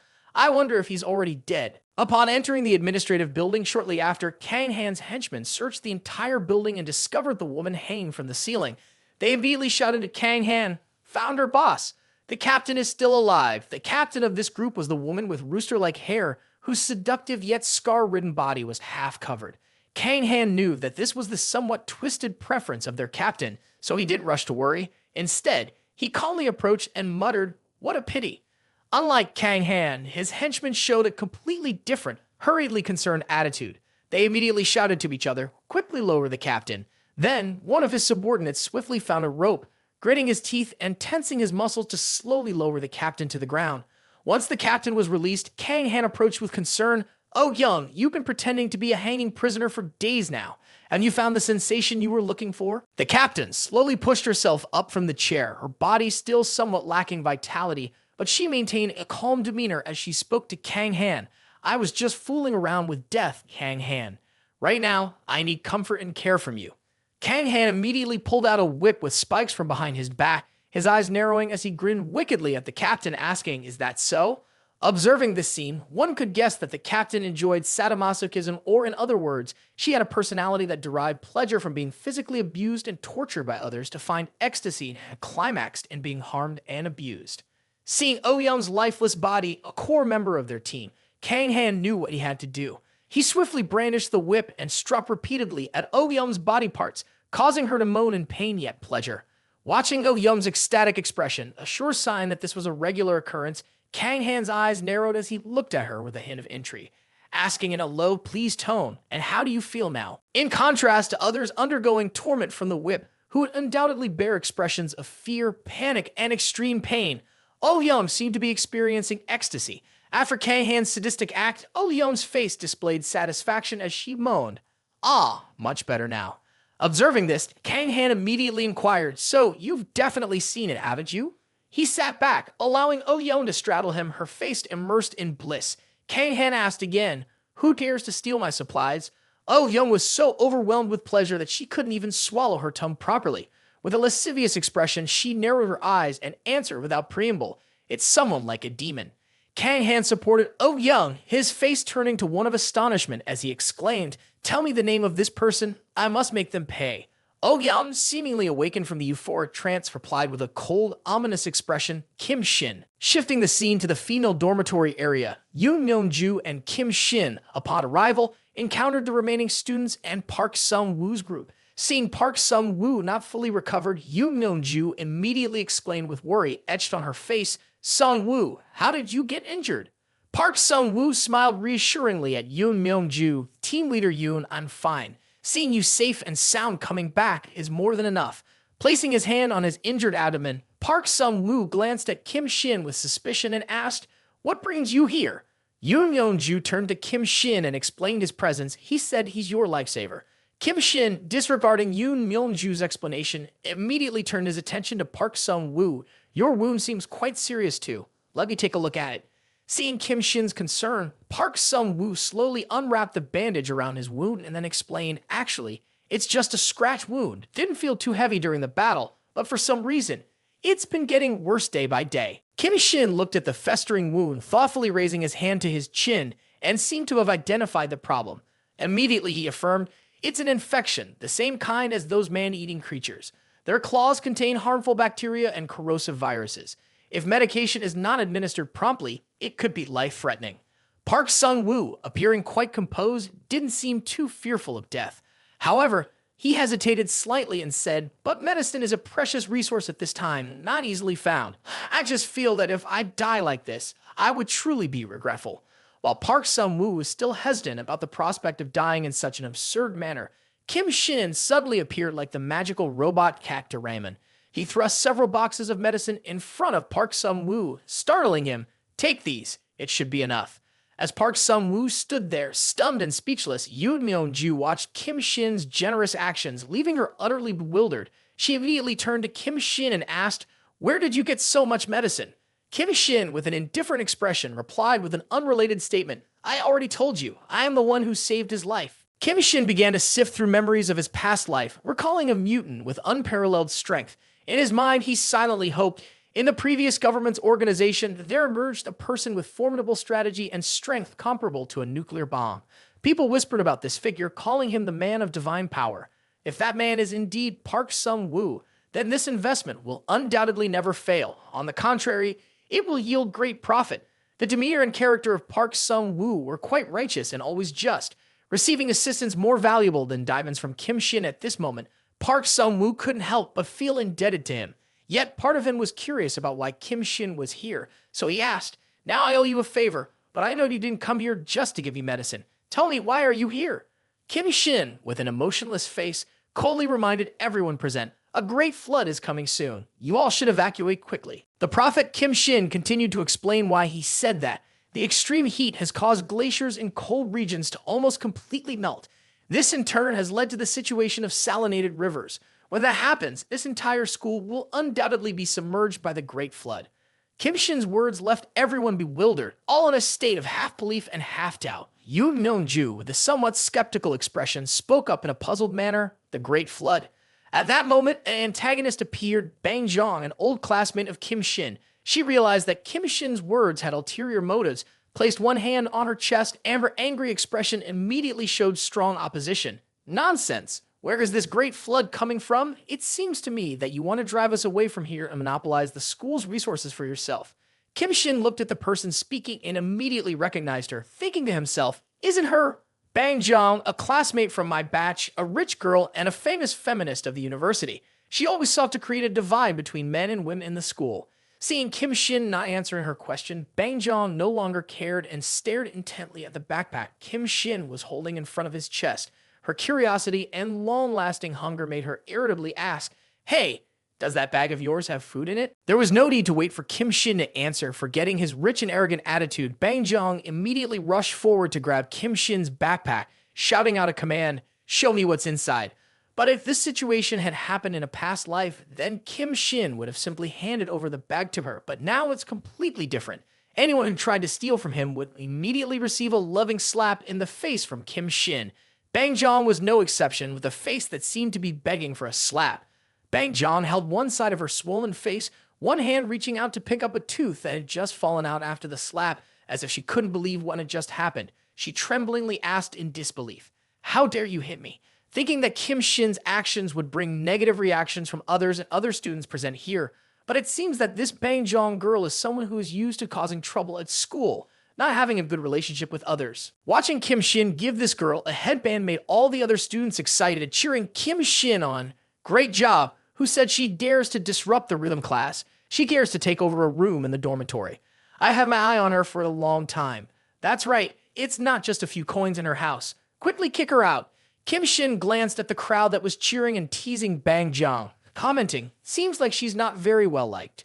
Bang Jong, furious at the situation in front of her, stood up with one side of her face deformed, angrily glared at the crowd, then shouted challengingly, "You cowardly men dare to treat me like this. Fine, now I will go find my father, tell him to kill all of you." Bang Jong seemed quite frustrated, immediately stormed off to find her father, not sure if she was really looking for her father or which big brother she was looking for. Yoon Myung-ju saw Bang Jong hastily running out, causing discomfort for herself. Kim Shin is fine, right? Kim Shin usually doesn't answer and avoids answering the main question, and indeed doesn't even care about those people. Kim Shin replied, "If she wants to find her father, do you want to stop her?" Bang Jong, still angry, cursed at Kim Shin and the men inside loudly. The men here are all weak, especially the despicable Kim Shin. They are not as good as a foreign gentleman. Unaware that there was a looting threat behind her, Bang Jong continued to rant. Kang Han heard Bang Jong mentioning Kim Shin from afar, so he approached and covered Bang Jong's mouth tightly, trying to keep her silent. Kang Han glared menacingly at frightened and pale Bang Jong, gritting his teeth and asking, "Tell me quickly, where is Kim Shin?" After a conversation with Park Sung-woo and Yoon Myung-ju, Kim Shin continued to leave to resolve his own affairs. After saying goodbye to them, he calmly left the dormitory. On the way, Kim Shin thought about evacuating the people for Yoon Myung-ju's group to handle. As Kim Shin looked at the photo of the Golden Snake King on his phone, he made a plan to wait for it to finish transforming before destroying it. He wondered if he could receive the ability to control water.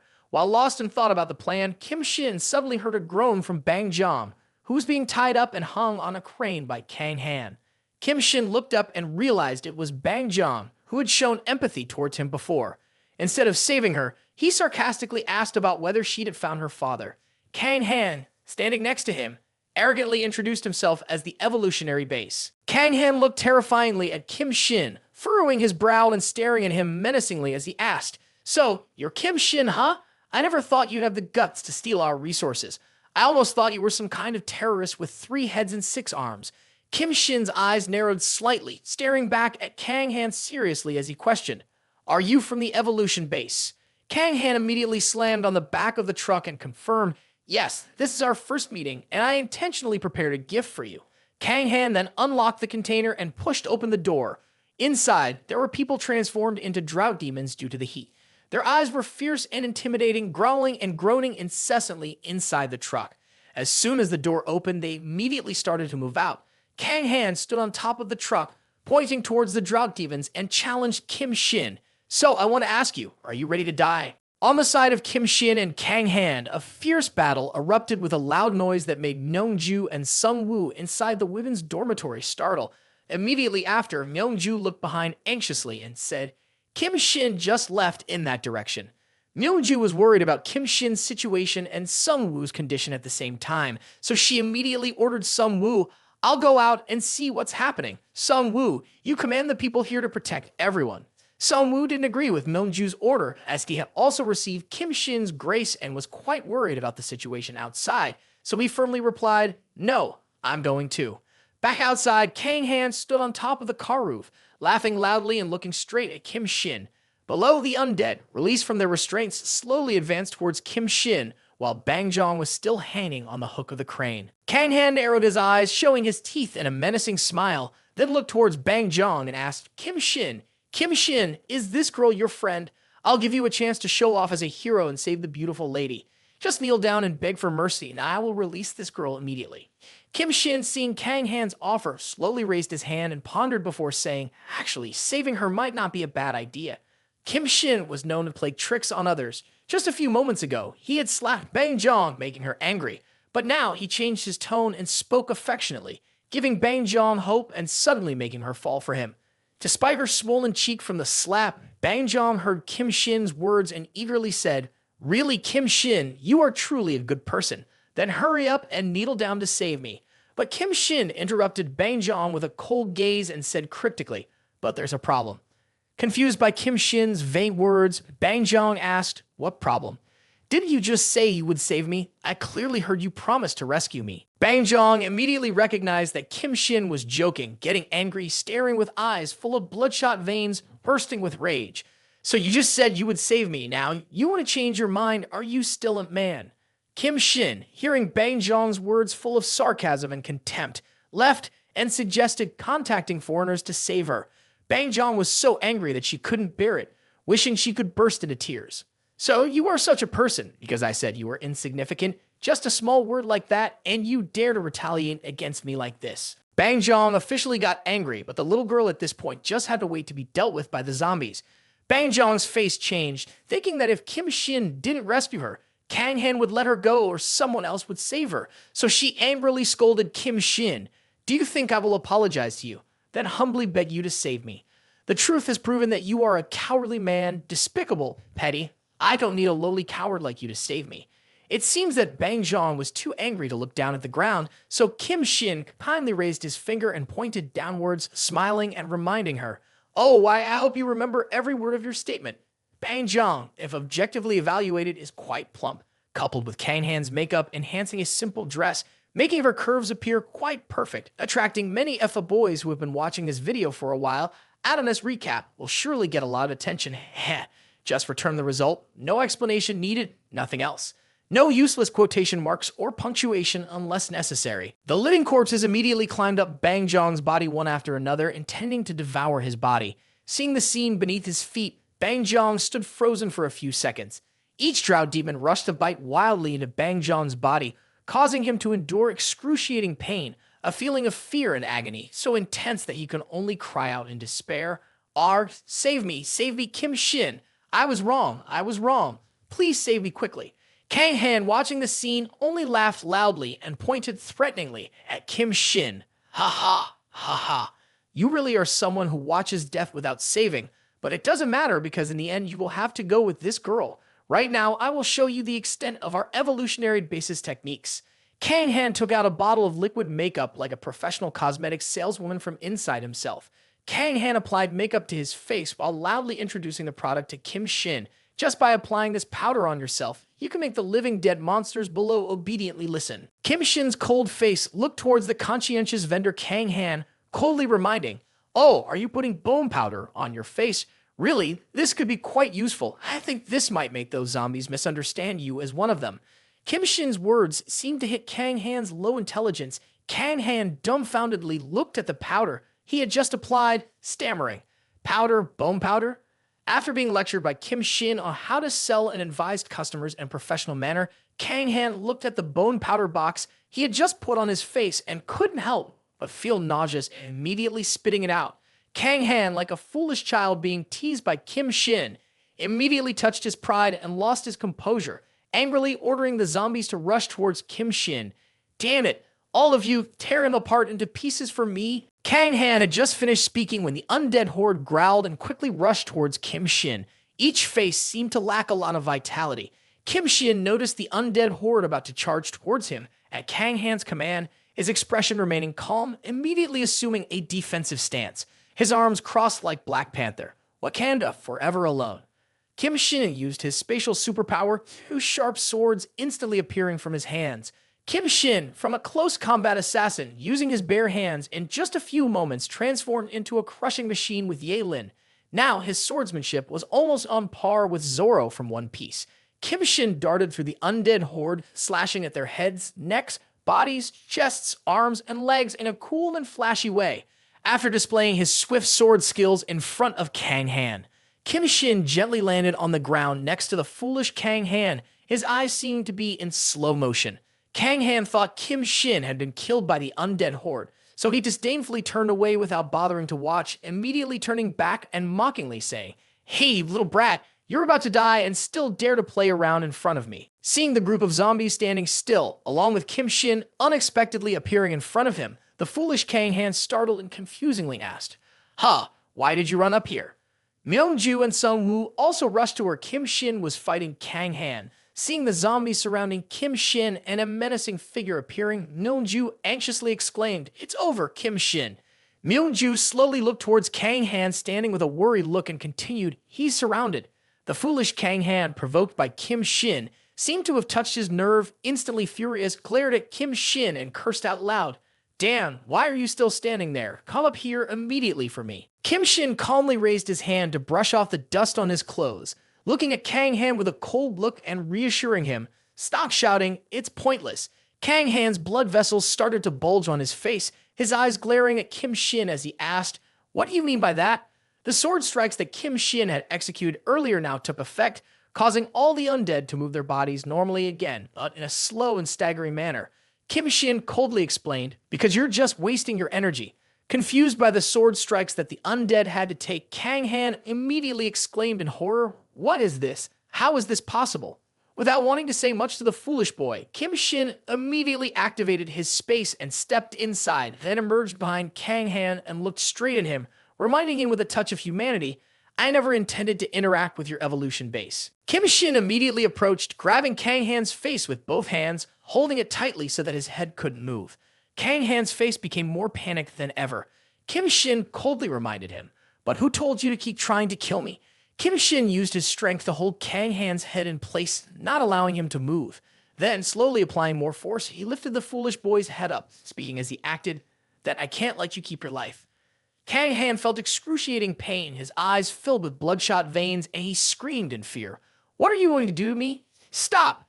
Kim Shin bared his teeth in a terrifying smile, looking at his enemy with a murderous glint in his eyes. Kang Han, with his head pulled backward by Kim Shin, could only scream in despair as the pain reached his very bones. The sound of bones cracking began to emerge from Kang Han's neck, along with the gruesome sight of his skin being stretched. Kim Shin gently pulled Kang Han's head upwards, vertebrae and spinal bones cracking with each pull.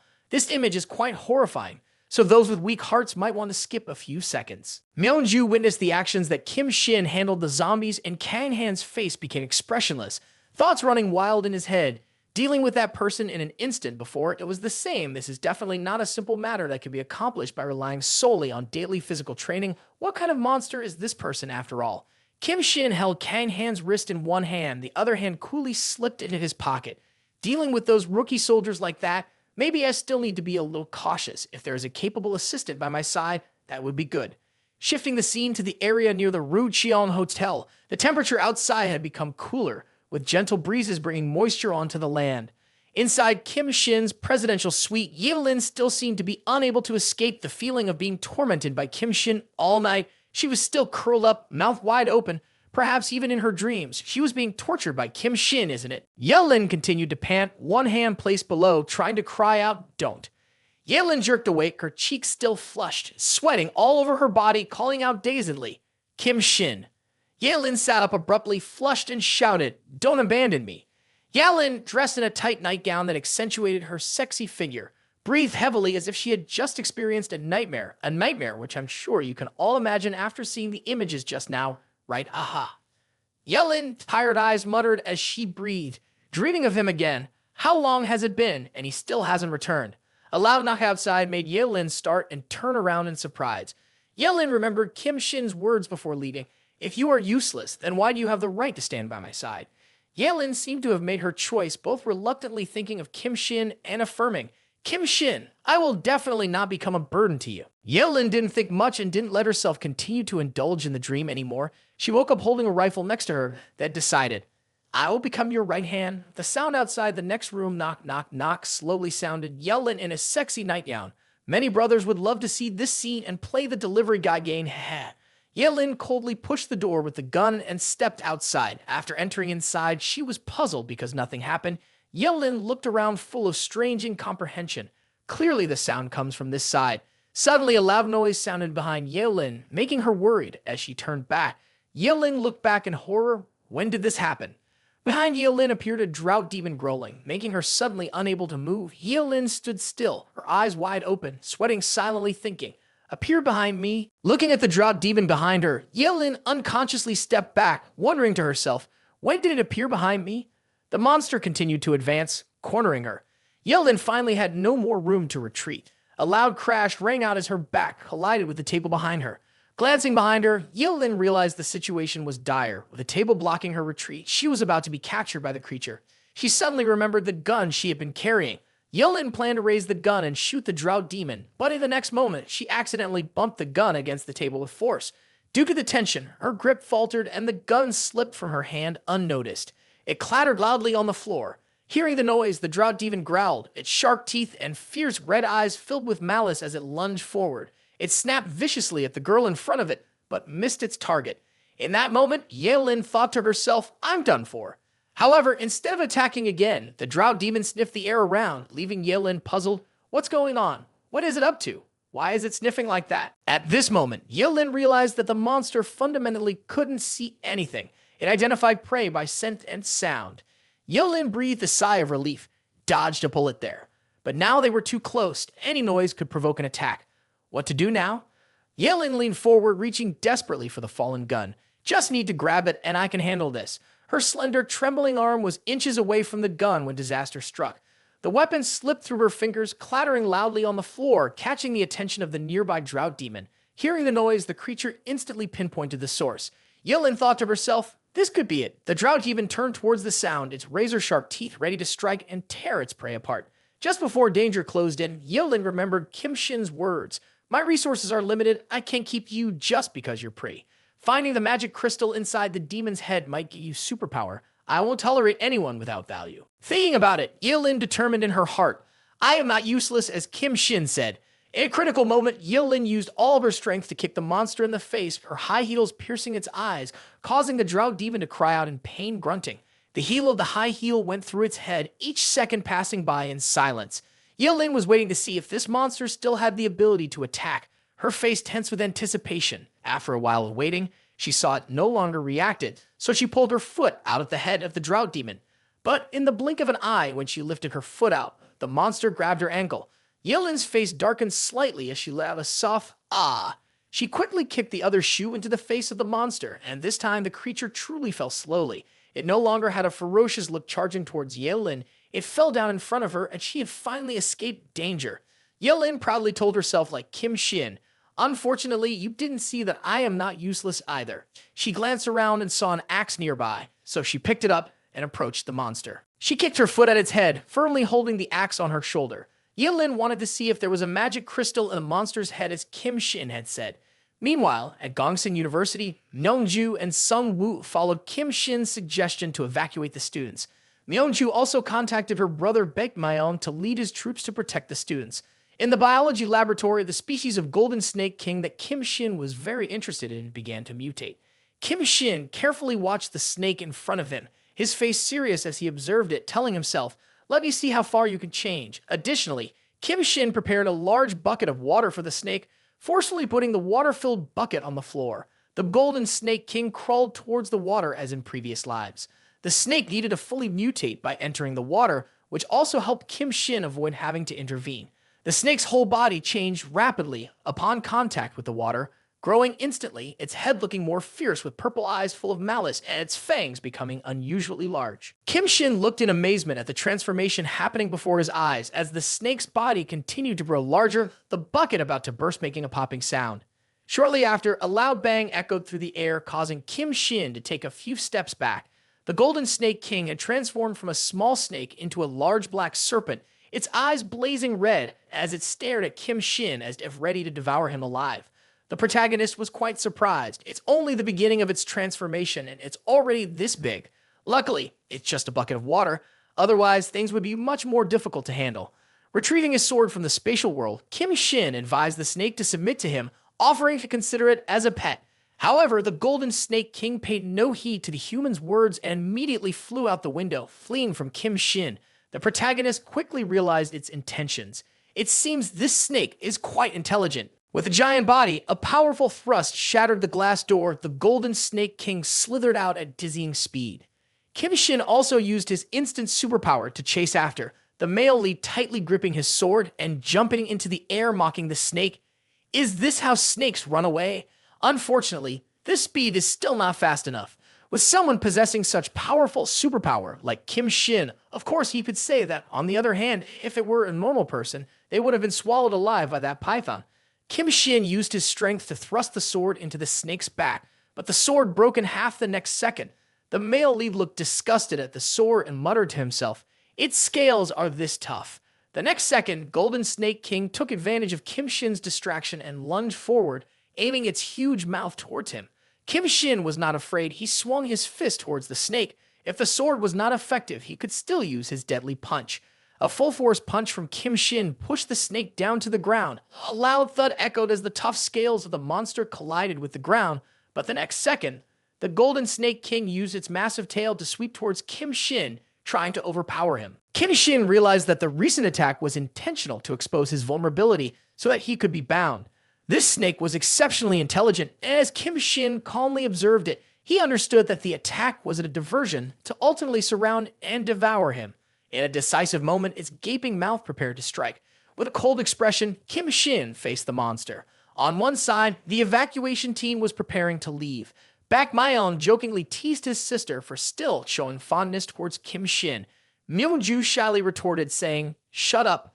Baek Myeon asserted that if Kim Shin stayed, it would be suicide. Urging Myung-ju to leave quickly, she hesitated, believing in Kim Shin's strength and mysterious gaze. Returning to Kim Shin's battle with the serpent, he had already seized the monster by the neck. Lifting it into the air, he disdainfully remarked, "Did you really think you could catch me? They say a snake's nervous system is highly developed, able to bite even after decapitation. But if that's the case, then what?" Kim Shin easily handled the monster like a toy with just a little force, then slammed the monster to the ground, used his foot as a stepping board, ripped the giant python monster in half, and from its flesh and blood, Kim Shin found a purple magic crystal. Holding it in its hand, Kim Shin thought to himself, "What power will this magic crystal bring to me? If extreme heat destroys human will, then the flood will sweep the entire world, completely destroying human civilization. Even inland cities like Shangdu were not spared from the ravaging flood. The campus of Gongsun University was not high, only the administrative building had not been engulfed by the floodwaters.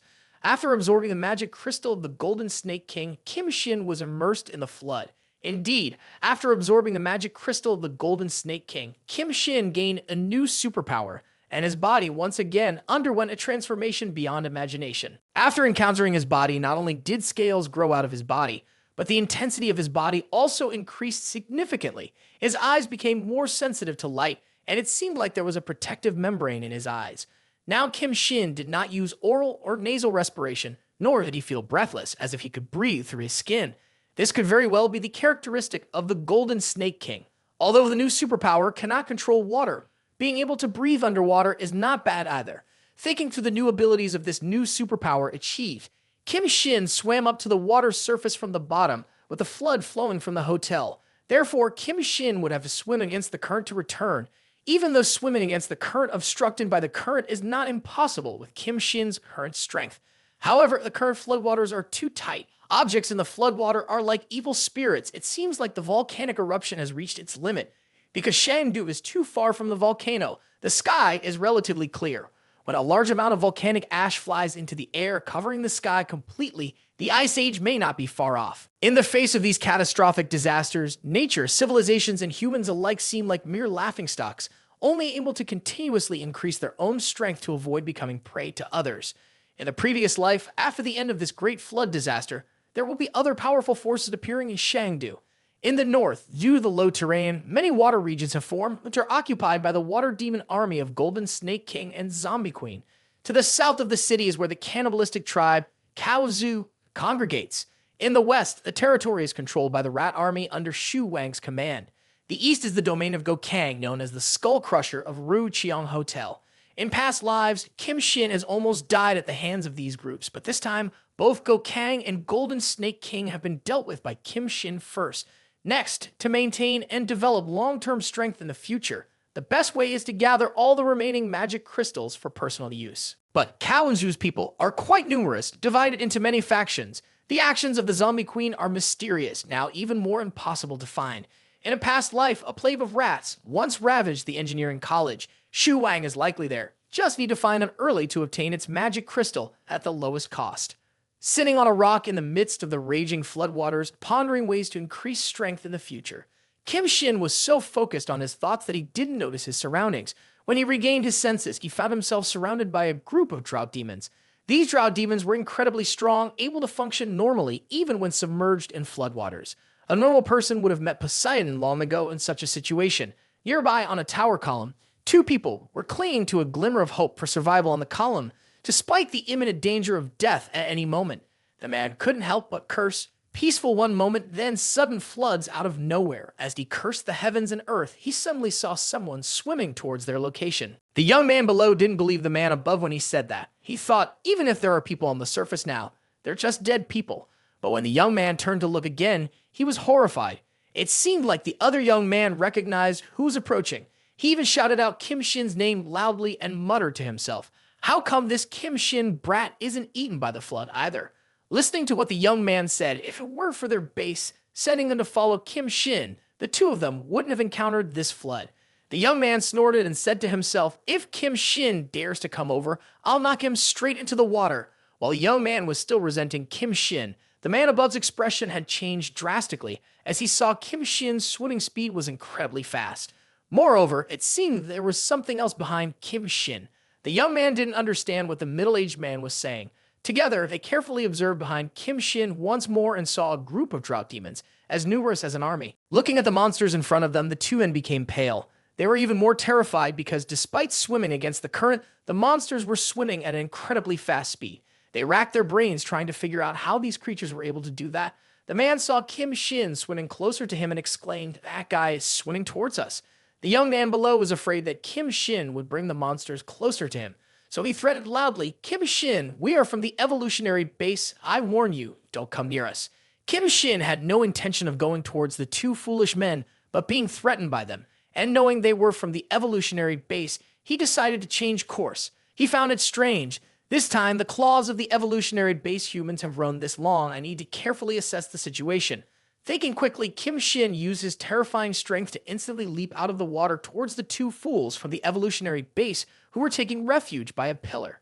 Seeing this, the two fools were speechless, their eyes widened and mouths agape. Especially the bearded man holding onto the pillar got kicked in the face by Kim Shin upon landing. Immediately, the man couldn't react in time and let go of falling down below. His expression was filled with extreme fear, instinctively shouting out loud. Just as it seemed he would fall, the young man below reached out and grabbed him. The bearded man below said he was not okay, unable to reach the column anymore. Moreover, he referred to himself as the young man's brother. Could it be that this elderly-looking man was actually the younger brother of that young man? The young man shouted loudly, desperately holding on to his younger brother, "Don't be afraid, I will definitely rescue you." The bearded man, his forehead trembling, said, "Brother, you're too heavy. Please let go quickly or we'll both die." The young man remained determined not to let go, shouting, "I won't let go. If we die, we'll die together." It was clear their brotherly bond was strong. Kim Shin sat atop the tower column, his expression stern as he demanded, "Give me all the information you know about the evolution base right now." The young man, though in a dangerous situation, is determined not to betray the organization. He curses Kim Shin. "Go die, I will never speak. If they kill us, someone will come to avenge us." Hearing these fearless words from these two idiots, Kim Shin immediately prays, "Good, very spirited, then don't blame me for being evil." Although Kim Shin threatened with his words, he did not do anything else. At present, a surprising event occurred. A drought demon raised its long arms and in a flash grabbed the foot of the younger brother. Then the inevitable happened. The younger brother was pulled down into the drought demon's den. He cried out in fear and despair. Kim Shin, sitting on the tower, nonchalantly remarked, "It's your fault that your brother was pulled down there. Can't blame me for that." The older brother saw his younger brother in danger. Without hesitation, he shouted, "I'm coming to save you." He then bravely jumped down into the midst of the drought demons, and the two brothers reunited, but it was a reunion to face death together. The young man's elder brother, when he managed to react to the situation underwater, was confronted by a bloodthirsty drought demon in front of him, its eyes glowing with crimson, its mouth gaping with jagged teeth aimed at him.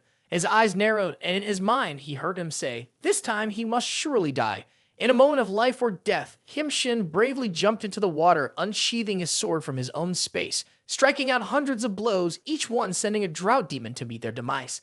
Within minutes, Kim Shin had slain all the demons, the young man internally terrified at this non-human feat. Is he truly human? He is too powerful.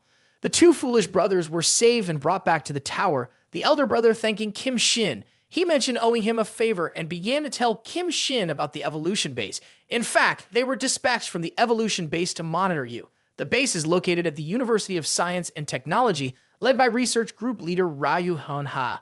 They're just helpers, following orders from their superiors. When it comes to the area of the University of Science and Technology, Kim Shin remembers the mouse disaster also originates from the University of Science and Technology related to the evolutionary base. Kim Shin asked his older brother, do they research mutated mice in the laboratory there?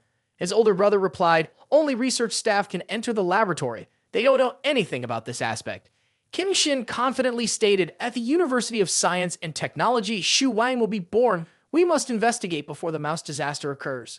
At Ruqian Hotel, Yelin luckily harvested the magic crystal from the drought demon's brain, feeling the changes in his body after being genetically enhanced, wondering how I succeeded. Looking around, now she realized that her room was flooded. Her room was on the top floor, but now it was also flooded. Observing the situation, suddenly Yelin was grabbed by a creature with a long snake-like body, but a mouth resembling a monster from a horror movie. Seeing herself being grabbed by this unnameable creature, she was extremely shocked, not knowing what kind of monster this was, as the creature was slimy and sticky, truly horrifying. At that moment, it even thrust its head in front of her, its mouth full of sharp teeth continuously closing and opening as if it were very hungry. In the blink of an eye, the monster opened its mouth wide and lunged towards Yelin. But with her enhanced reaction speed and strength, Yelin was able to easily grab the monster's head, preventing a deadly strike from this demonic creature. Seemingly having control of the situation, a very dangerous situation arose for Yelin, as her whole body was now tightly bound by these demonic creatures. She couldn't move at all. In front of her, there was not just one monstrous creature, but dozens of heads appeared. Seeing this scene also made her horrified. She wondered, why are there so many appearing at once? It's really annoying. She didn't even have time to adapt to her new superpower. Remembering the instructions that Kim Shin had told her earlier, she remembered Kim Shin had told her, just find the magic crystal, then eat it to receive superpower. But for normal monsters, the chances of magic crystal superpower appearing are extremely low. Watching Kim Shin demonstrate his spatial abilities, Yelin said, even if I don't know what superpower is, how can I use it? Kim Shin held out an apple in front of her and said, quickly feel the environment around you. Feel the transformation of everything, then try to control your palm. Back in reality, Yelin had a very happy smile on her face because now she could feel it. Looking at the demonic creatures in front of her, she could feel their brains. Then stop for me. With that said, Yelin's eyes became enchanting, a red light flickering in her eyes. At this moment, the bizarre creatures suddenly stood still. This could be Yelin's new superpower. Looking at the creepy creatures mesmerized by themselves, Yelin's expression became a bit twisted. She thought to herself, these monsters are so disgusting, making my skin crawl. Just wait for me. With that, she reached for the axe on the table, hoisting it over her shoulder. Yelin declared, I'll make you all cry like babies. She swiftly swung the axe, cleanly beheading the creatures. Blood splattered on the wall, but Yelin paid no mind. She was more concerned about getting cleaned up. Suddenly, someone appeared behind Yelin, and a man's voice echoed in her ear. Can I join you for a bath? Holding the axe, she turned around and asked loudly, Who are you? Speak up now, or you'll get a taste of my axe. After turning her head back, what hit Yelin's eyes was Kim Shin's figure, not wearing anything. Kim Shin praised Yelin. Not bad, you even know how to use weapons to protect yourself. Upon realizing it was Kim Shin, she couldn't believe it and asked, Is it really Kim Shin? Then she dropped the axe immediately, jumped on Kim Shin's body, happily expressing her concern for him. Great, it's Kim Shin. You're finally back. I was worried you might have died. Kim Shin, being embraced in a daze, felt a bit surprised. While in happiness, she suddenly felt something hard poking her underneath. She hurriedly asked Kim Shin, What is that? Upon observing Kim Shin again, Yelin realized that Kim Shin was not wearing anything. She hesitated and pushed Kim Shin away. Kim Shin, without any hesitation, explained, Haha, the water was too dirty, so I had to take off everything.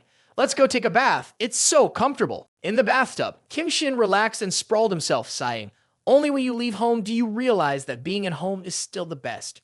Yelin sat across from Kim Shin in the same bathtub, with a slightly blush on her face out of shyness. Kim Shin then turned to Yelin and asked, What kind of superpower do you awaken? Surprised that Kim Shin noticed her new superpower, Yelin asked back, You figured it out already?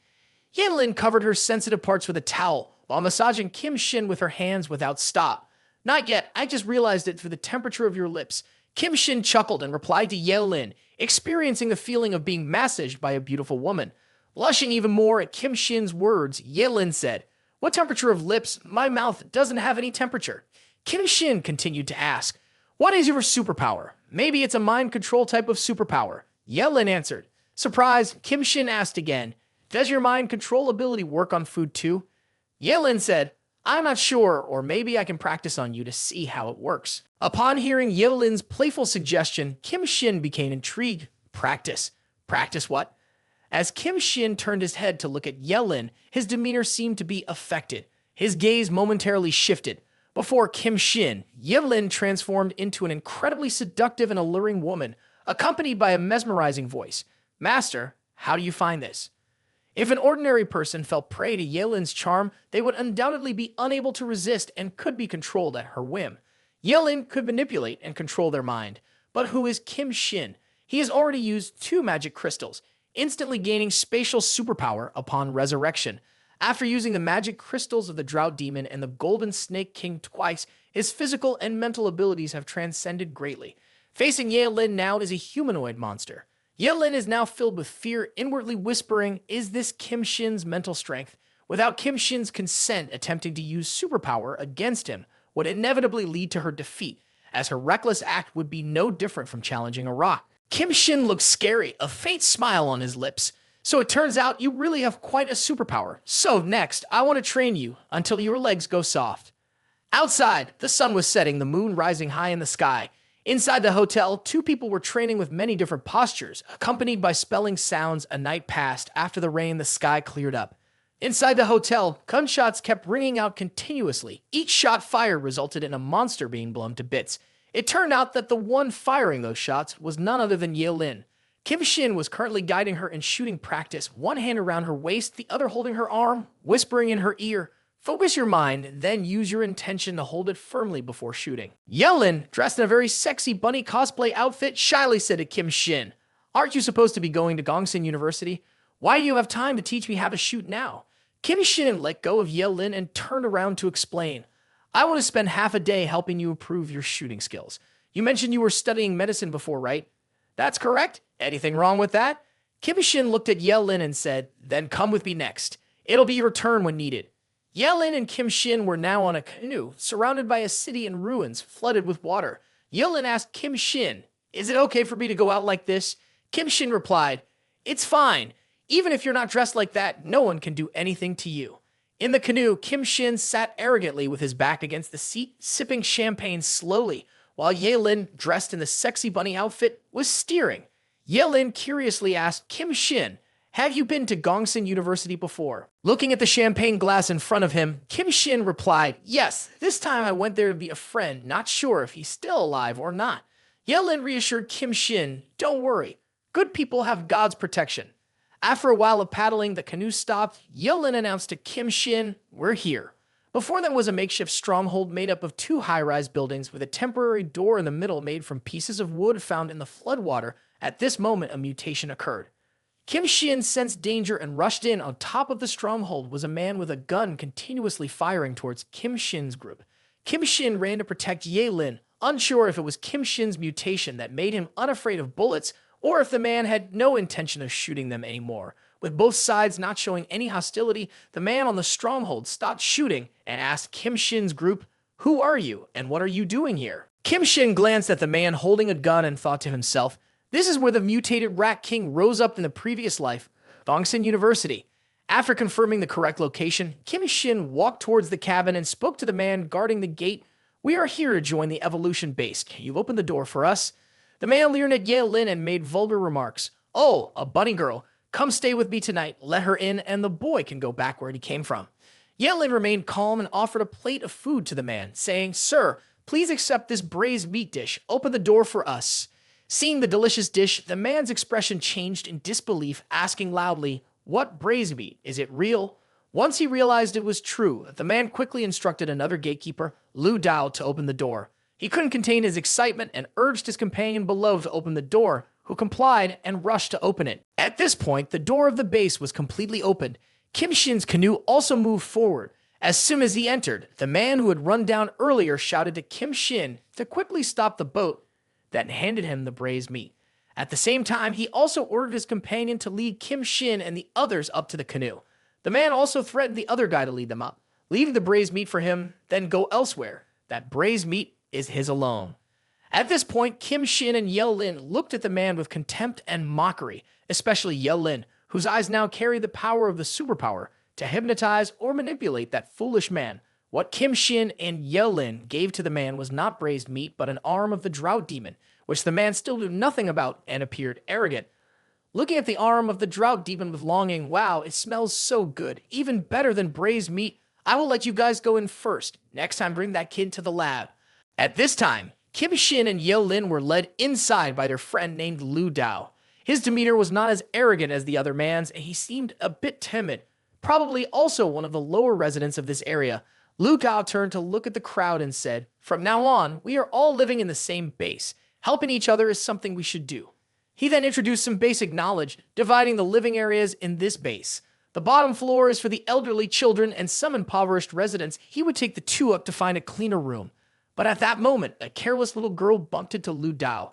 Lu Dao, annoyed by the mischievous child, shouted angrily, "What's wrong with this kid? Don't you know how to walk?"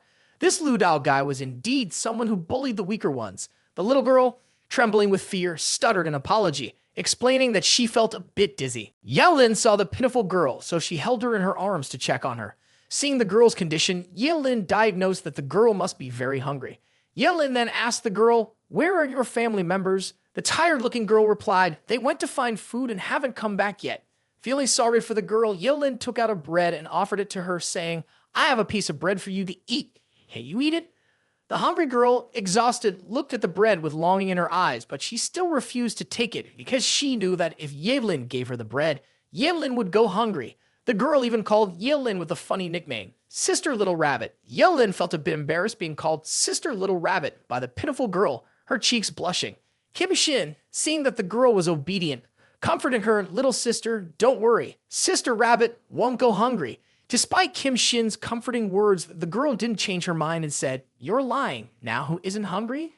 Seeing the girl insisting like that, Kim Shin could only smile helplessly. To ensure the little girl can eat the bread in peace, Kim Shin immediately took out a hot pot from his superpower space and declared, "You may doubt my character, but you cannot doubt my ability. The woman by my side will never go hungry."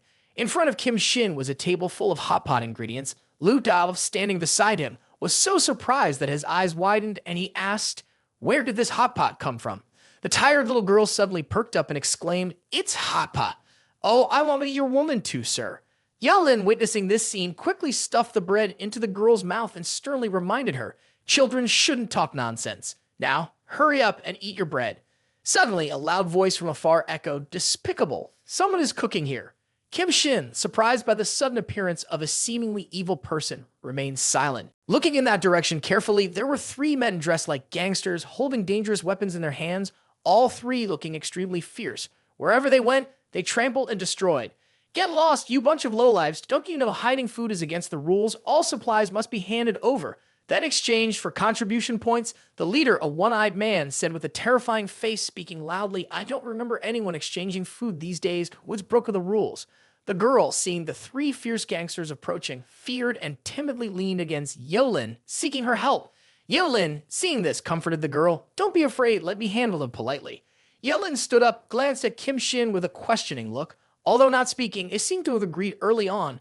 Kim Shin nodded to signal action. Yilin spoke to the gangsters. You guys aren't just after food all day. These are all food prepared for you. At that moment, a table of food appeared from Yilin's hand. She looked captivatingly at the gangsters. Please enjoy it to the fullest. The gang of thugs has been enchanted. Before their eyes now is a table of food. There are whole chickens, grilled beef thighs, and braised pork. All three of them shouted excitedly, Wow, so much meat, so delicious. Damn, it's all mine, haha. I want to eat too. So much delicious food, truly heaven. They grabbed pieces of meat, stuffed them into their mouths, tearing them apart like wild beasts. Delicious, delicious. This familiar feeling makes me want to cry. One of them laughed crazily with one eye, saliva dripping down nonstop, pointing at Yelin. Ha ha, little sister knows what's good. So today I won't punish you anymore. As for the newcomer over there, you broke the rules, so you must be punished. Kim Shin and Yelin looked at the three thugs with pity, especially Kim Shin. He asked calmly and coldly, Oh, punished how? The one-eyed thug showed a cruel look, ordering his henchmen, bring them out. Some other thugs then approached, holding chains to restrain the two. They seemed to have lost control, wearing collars with long chains controlled by two other thugs. The person in chains is none other than the two brothers Kim Shin met at the temple in the flood. Kim Shin recognized these two brothers with some surprise. Somehow, the girl hiding behind Yelin was peering out curiously toward the gang of thugs. The girl seemed to realize something, and in an instant, she angrily asked, Big brother, second brother, what's going on? Yelin, standing beside, overheard and was also shocked. She gently asked the girl, Are they your two older brothers? The girl, tears and snot streaming down her face, tried to rush forward but was held back by Yelin. She could only cry in frustration, continuously shouting curses at the gang of thugs. You evil people, release my brother quickly. At this moment, Yilin had to both hold onto the girl and quickly advise her, Don't go over there, their condition is a bit strange. The leader of the thugs, eating and talking nonchalantly, said, They messed up their mission, and they have no value to offer as compensation.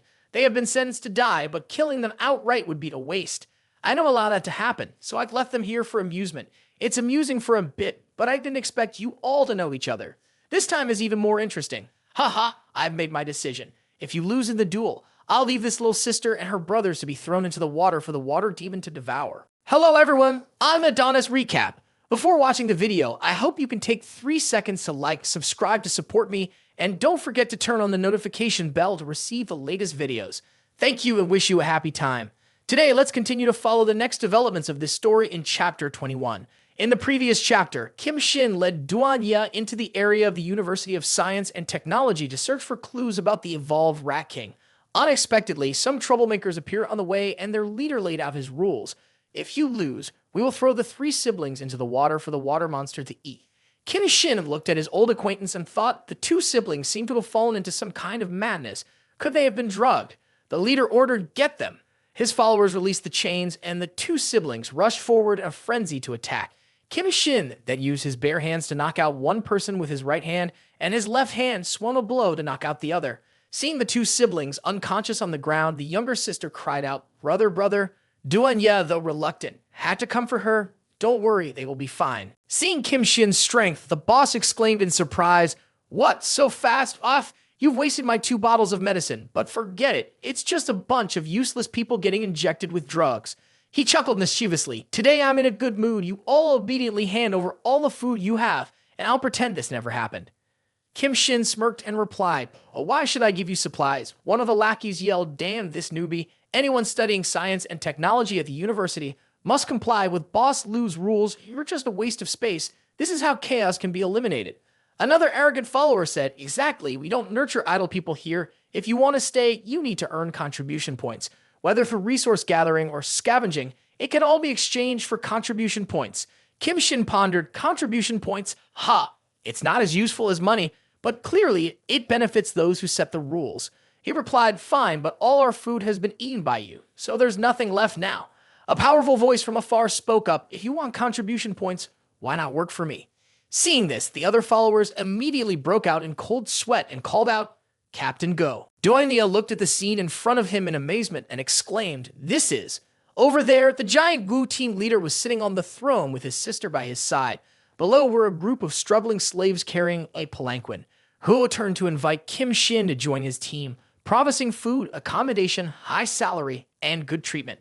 Suddenly, an exhausted slave could not bear the weight of the palanquin anymore and collapsed. Seeing this, Huo's eyes filled with intention to kill, and he threw a large knife straight at the person, who screamed in pain before passing away. Impressed and surprised by his violent actions, Kim Shin and Duan Ye were taken aback. Gu laughed and said, "You can see that I need more people. You came here to replace him. Especially the big lung rabbit over there. I will give you a box of meat or instant noodles every day as long as you serve me happily every night." He gestured to the big lung sister beside him and said, "You must understand that this is the end of days and the production industry has long ceased. I have put so much effort into you. I am tired of these toys, especially this bench here." The leader of the group chimed in, "Our captain has invited you to join us. I advise you to appreciate this opportunity." Another person added, "Great, the captain has a new woman, and the old ones will be ours. How delightful." Captain Gu asked coolly, "Wait, this smell, what did you eat?" The three men just realized with horror that they had stolen and eaten his portion earlier. They thought, "Oh no, we saw the meat earlier but forgot secretly eating the meat without the captain's permission is a grave offense." They immediately knelt down to apologize. "We're sorry, Captain. We won't dare to do it again. Please give us another chance. In the future, we will bring any food, big or small, to you." Huo scolded, "Damn it, shut up. I'm not a merciful person. You're all so stupid. Why are you talking nonsense? Quickly get out of my sight." Duan Ye was a little scared, while Kim Shin thought, could he have seen through Duan Ye's mental control? No, there shouldn't be any impact on him. They replied, "No, Captain, what we ate was." Suddenly, all of them had diarrhea, realizing their stomachs were in pain and blood coming out of their mouths. The three men quickly ran to find the bathroom, unable to bear the pain. Ru cursed, "Holy shit, I have such stupid subordinates. One day I'll have to kill all these pests." Kim Shin thought, strange, this madman doesn't have any supernatural powers but still manages to instill fear in people. Under his influence, everyone is waking up from Duan Ye's control. On the surface, these younger brothers seem harmless. Killing them now would cause trouble. It's best to find the mutant rat first. Hu Captain asked Kim Shin about his proposal. Kim Shin responded with disinterest. Gu Captain said there will be a day when you come begging. Lu Dao changed residence. Duan Ye apologized for his power not affecting him. Kim Shin reminded to be careful with these guys. Suddenly, behind Kim Shin, someone spoke up. "You guys have caused trouble with the bodyguards. They won't let you off that easily." A young man appeared behind them, looking very confident, and said, "Kim Shin, you must come with me immediately." Kim Shin asked, "Oh, I know you, but why are you helping us?" He pointed and replied, "It's me, Miao Pu. I'm Tian Yu's roommate. We met when you last came to school." In another scene, Lao Gu ordered Lu Dao, "Keep an eye on that woman. Don't let them escape." Lu Dao replied in horror, "Captain, do you want to?" But the old man's face showed pleasure as he laughed. "Ha ha ha." Thinking back to Duan Ye's cute face, her toned body, and her love for cosplay, such a beautiful woman in these troubled times is hard to come by. At the moment, at the University of Science and Technology in a dilapidated apartment building somewhere, compared to the flooded apartments nearby, this apartment building is much taller. The buildings are connected by a makeshift wooden bridge, inside which someone is being supplied with water, accompanied by a voice. Although your reserves are not plentiful, fortunately it is enough. You are not in immediate danger.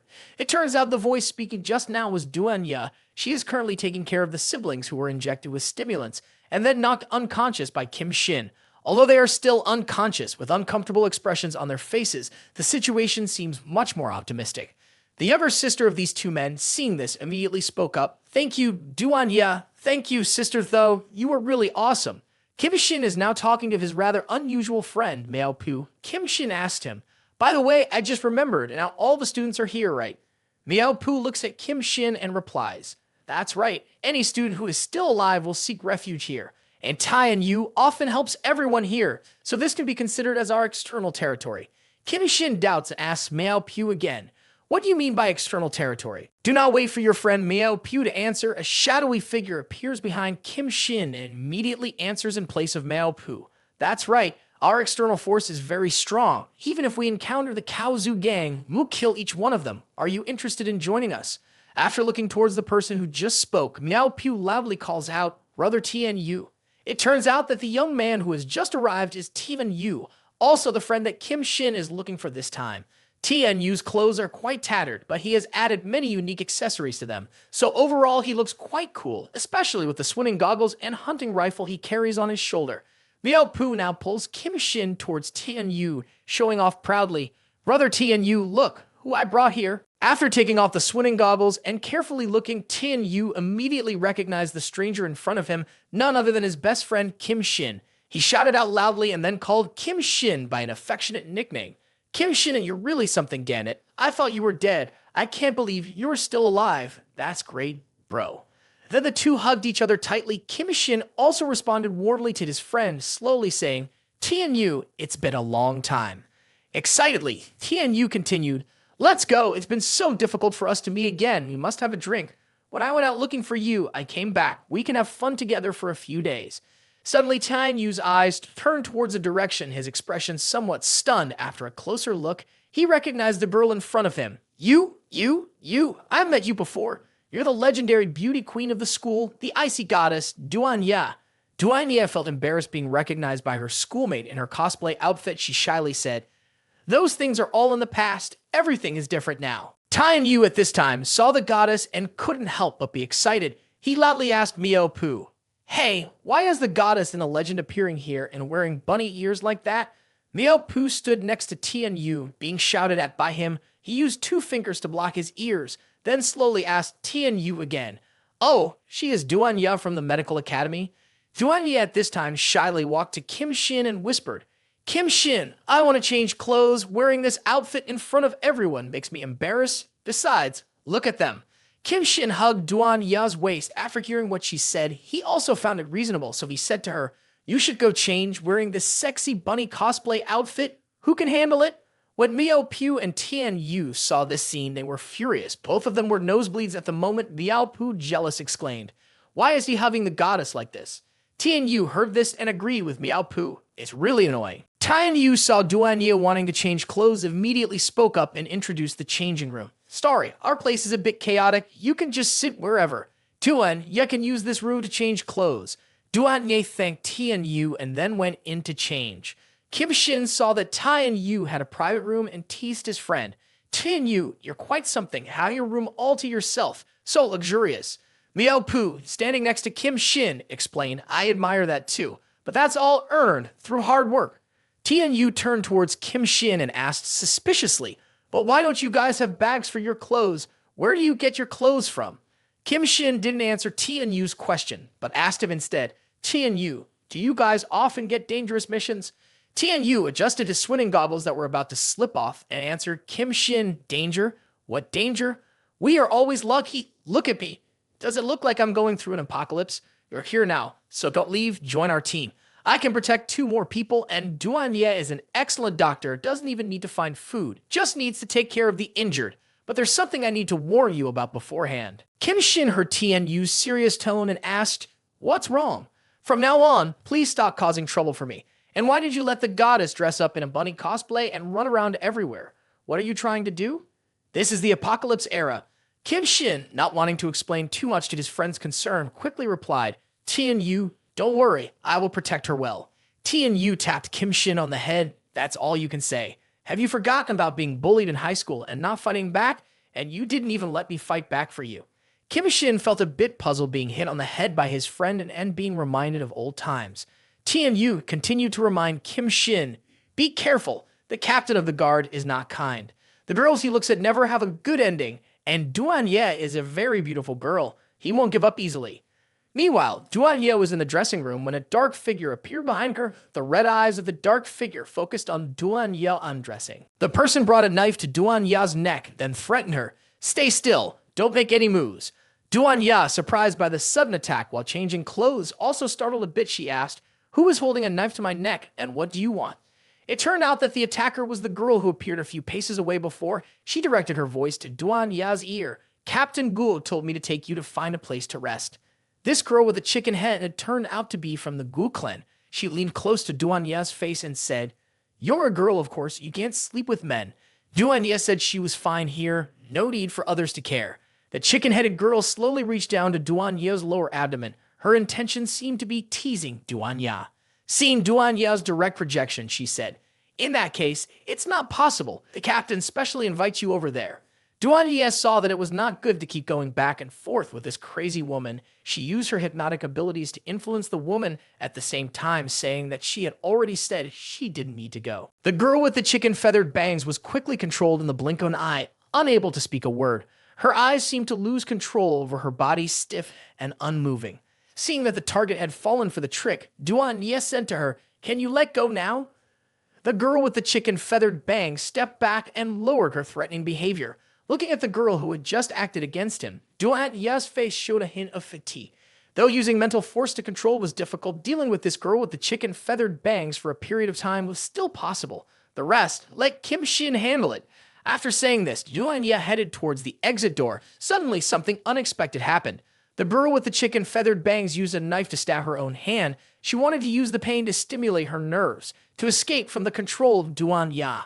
Before Duan Ye could open the door, noticing the abnormality, he turned back and was slightly surprised. She actually took the knife and stabbed her own hand. Using the pain to force herself awake, she seemed to be crazy. When she escaped from Duan Ye's control, she paid no attention to the pain and swiftly rushed forward with the knife in hand.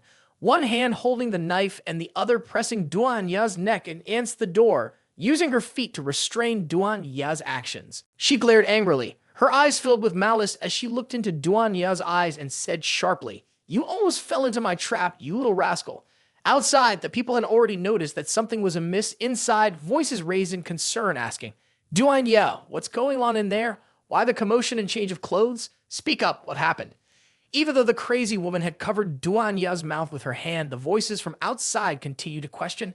No one's answering what could have happened in there. "Duan Ye, I'm going in." Without a word, Kim Shin quickly smashed through the door of the room, and the crazy woman, upon seeing someone breaking in, threatened, "You're looking for trouble?" Before Kim Shin could react, the woman pounced towards him like a hunting beast.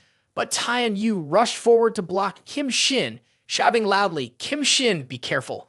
As the crazy woman heard the name Kim Shin and saw his face clearly, her eyes narrowed in recognition and cold sweat dripped down her face. At this moment, Kim Shin's cold face and sharp eyes carefully looked at the insane woman's face, as if seeing the most terrifying thing in the world. In her mind, she screamed, "It's him." Then, memories of Kim Shin being a demon at the engineering college resurfaced in her head. Each scene of Kim Shin killing her gang members appeared like a slow-motion movie, replaying the terrifying memories she never wanted to remember again, even though she had killed many people herself. Her instincts told her that facing Kim Shin would mean facing the most brutal death. Thoughts raced through her mind, and now what she needed to do was, before the surprised eyes of the crowd, the insane woman ran to Kim Shin and knelt down, especially shocking Duan Ye, who was fierce just a moment ago, but now, what did she see now? "Master, please punish me." She raised her head, her eyes begging Kim Shin. The most surprised and shocked person at this moment was Tian Yu, mumbling the insane woman's words. "Master, what strange event is happening?" Kim Shin, filled with murderous anger, his cold eyes expressionless, slowly asked, "Who is the master of that insane woman?" She seductively said, "Master, do you feel that my sincerity is still not enough, or do you prefer it this way?" She then took off her clothes, revealing every inch of her body without any cover. Brothers Tian Yu and Lao Mao, who had lived for over 25 years, witnessed this shocking scene at the intersection, making Tian Yu almost unable to bear it. Tian Yu exclaimed, "What? She's stripping completely. She's really playing big, isn't she? Kim Shin, your taste is quite bold." The female assassin, with a calculated look in her eyes, set off a loud bang accompanied by a hazy smoke. Tian Yu, covered by the smoke, shouted, "It's dangerous. It's a smoke bomb. She's planning to escape." In a state of panic, she lifted her leg to escape from Kim Shin. But within the smoke, Kim Shin's hand appeared and covered her mouth, leaving her extremely surprised. With one hand holding her neck up, Kim Shin said, "Do you really think you can escape so easily like that? In front of me, absolute power renders all tricks useless."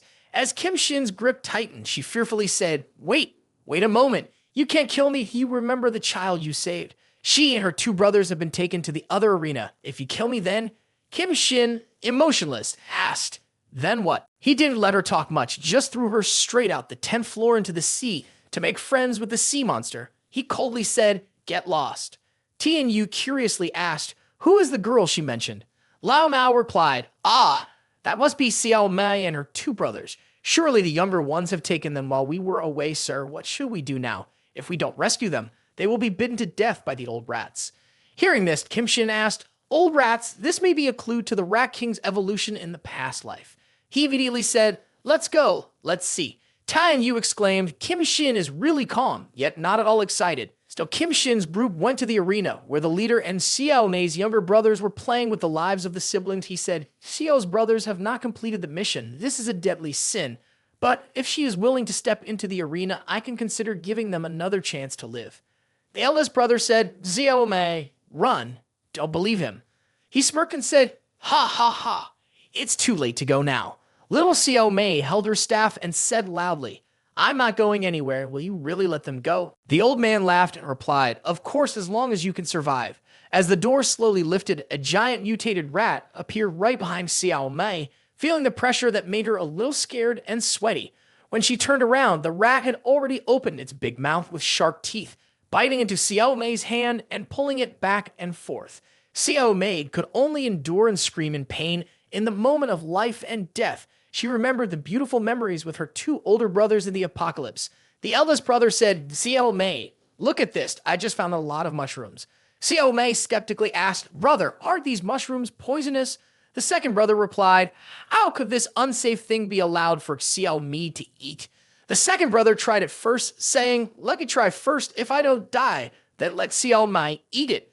Both of them worriedly said, Brother, are you crazy? After eating, the second brother immediately foamed at the mouth and said, There are too many red butterflies in the sky. At that moment, both of them were extremely shocked. It's indeed poisonous. Quickly throw up.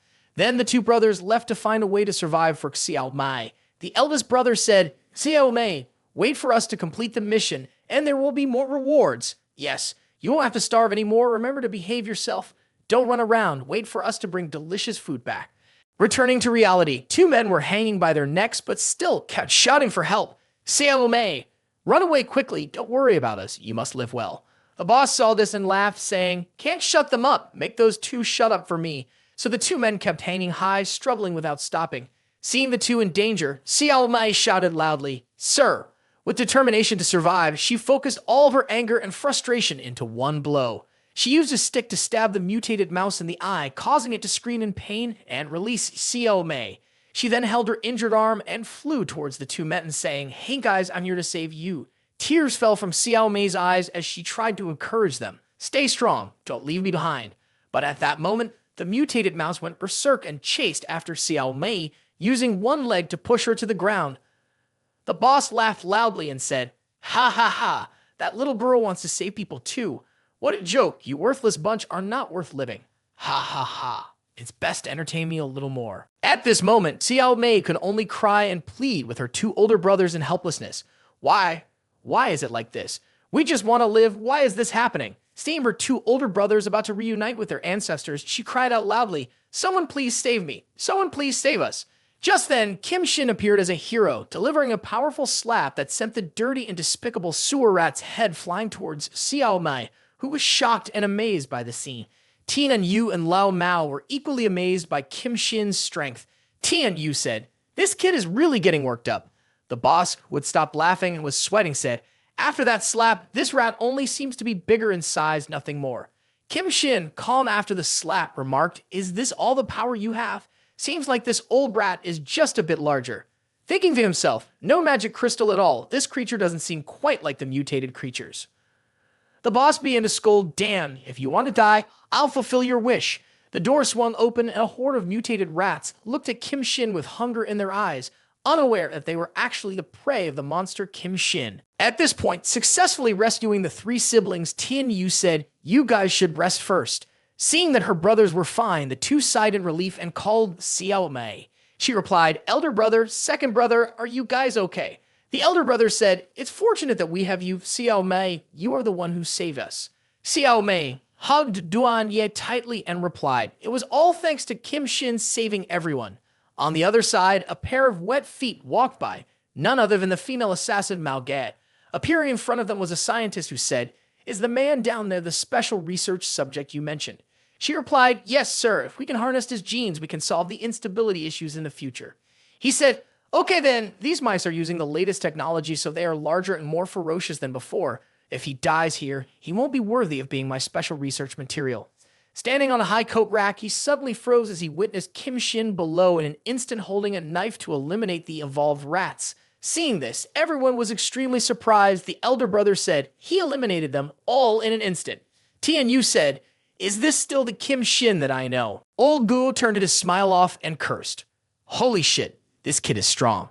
Kim Shin appeared calm. There's no magic crystal at all. At that moment, a voice came from the speaker. Ha ha, attention everyone below. This young man is the experimental material I need. Old Guo, Tianyu, bring him up to me, alive or dead. Seeing his name called out, Old Guo laughed and said, "Ha ha, the boss said it, you're finished." Tianyu cursed, "Damn it." Kim Shin remained expressionless, probably wanting to see who was strong enough to carry him. Lao Nao looked panicked and said, "Sister, run away quickly. The situation is not good at all. If you don't leave, there won't be time." Duan stood her ground and replied, "I will not leave. As long as Kim Shin is here, I won't go anywhere." Even though I know he's incredibly strong, concern was still visible on her face. Old Gu spoke loudly, "Tim Yu, they say you two are brothers, but our existence in the future depends on that boss. So how will you choose? Ha ha ha ha. Don't be ignorant.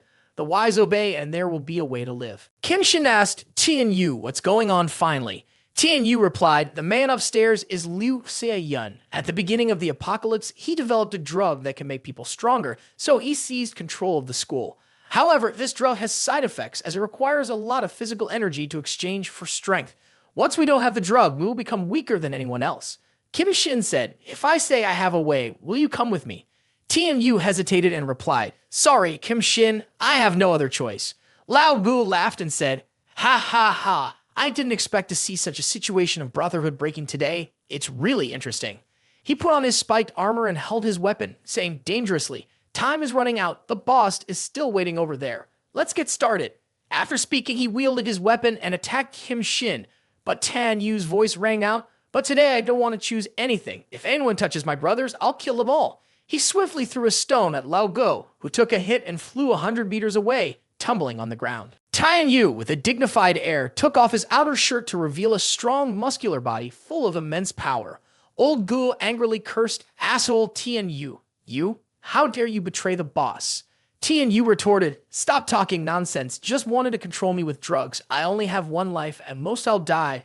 What is there to be afraid of? Anyone who dares to touch my brothers then."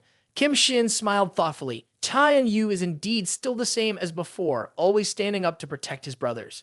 Tian Yu emphasized, "I will risk my life with him." And he immediately rushed to attack. Old Gu said, "Indeed wants to die. Today, I will crush all of you." Tian Yu charged forward, saying, "It's all up to you, fatty, dream on." He leaped up and unleashed a barrage of attacks on the old man. Despite being hit repeatedly, Old Gu still laughed and said, "Ha ha. The boss knew you would betray, so he only gave you level 1 drugs. What I am using is level 2 drugs." Upon hearing this, Tian Yu immediately paled and sweat broke out, saying, "Ha, level 2 drugs." Old Gu immediately launched a counterattack. "Fat is our strongest defense. No one can hurt us."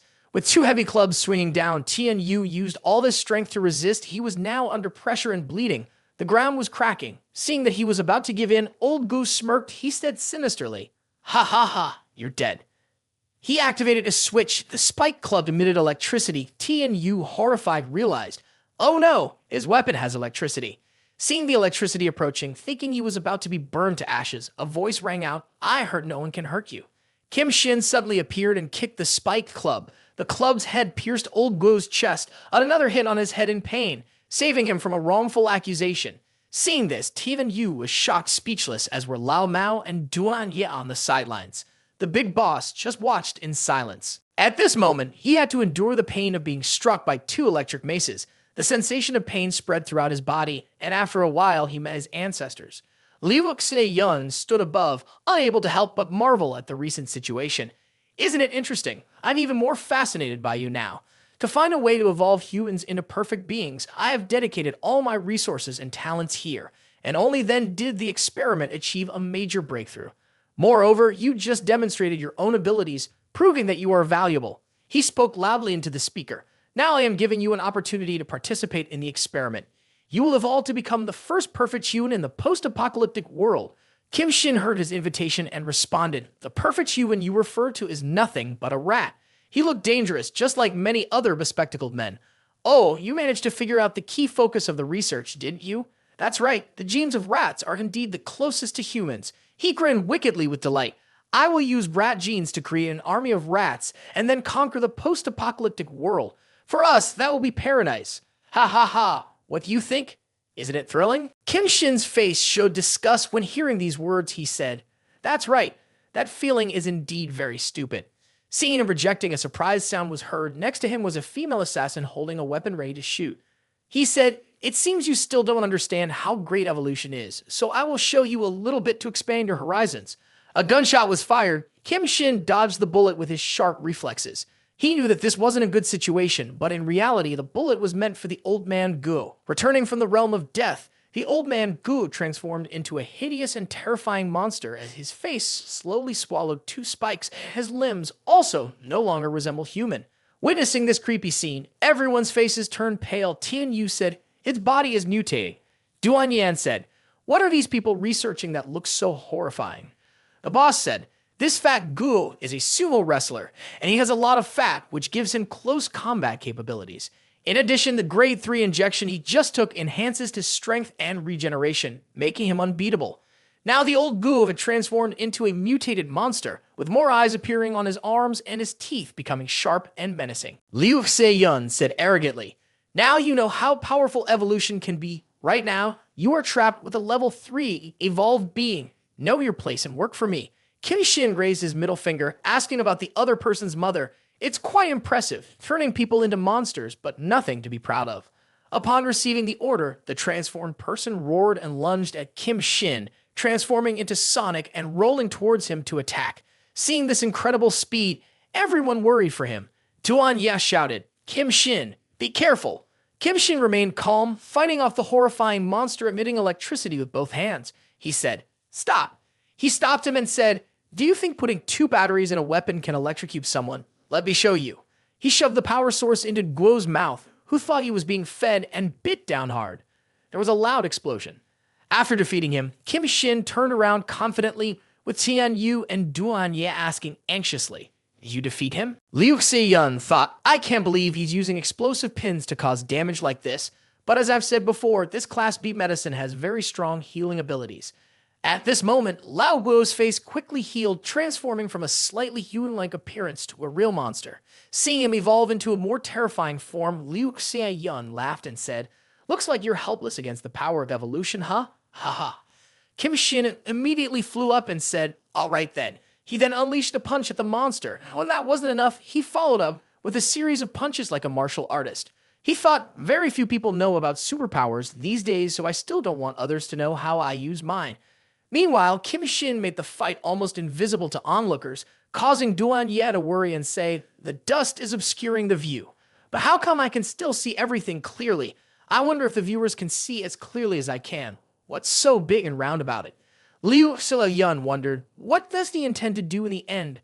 Kim Shin thought, as long as this monster keeps healing, Liu Xie-yun's research will still be intact. He chuckled heavily. "However, my space collects more than just material things. I have prepared many other things as well."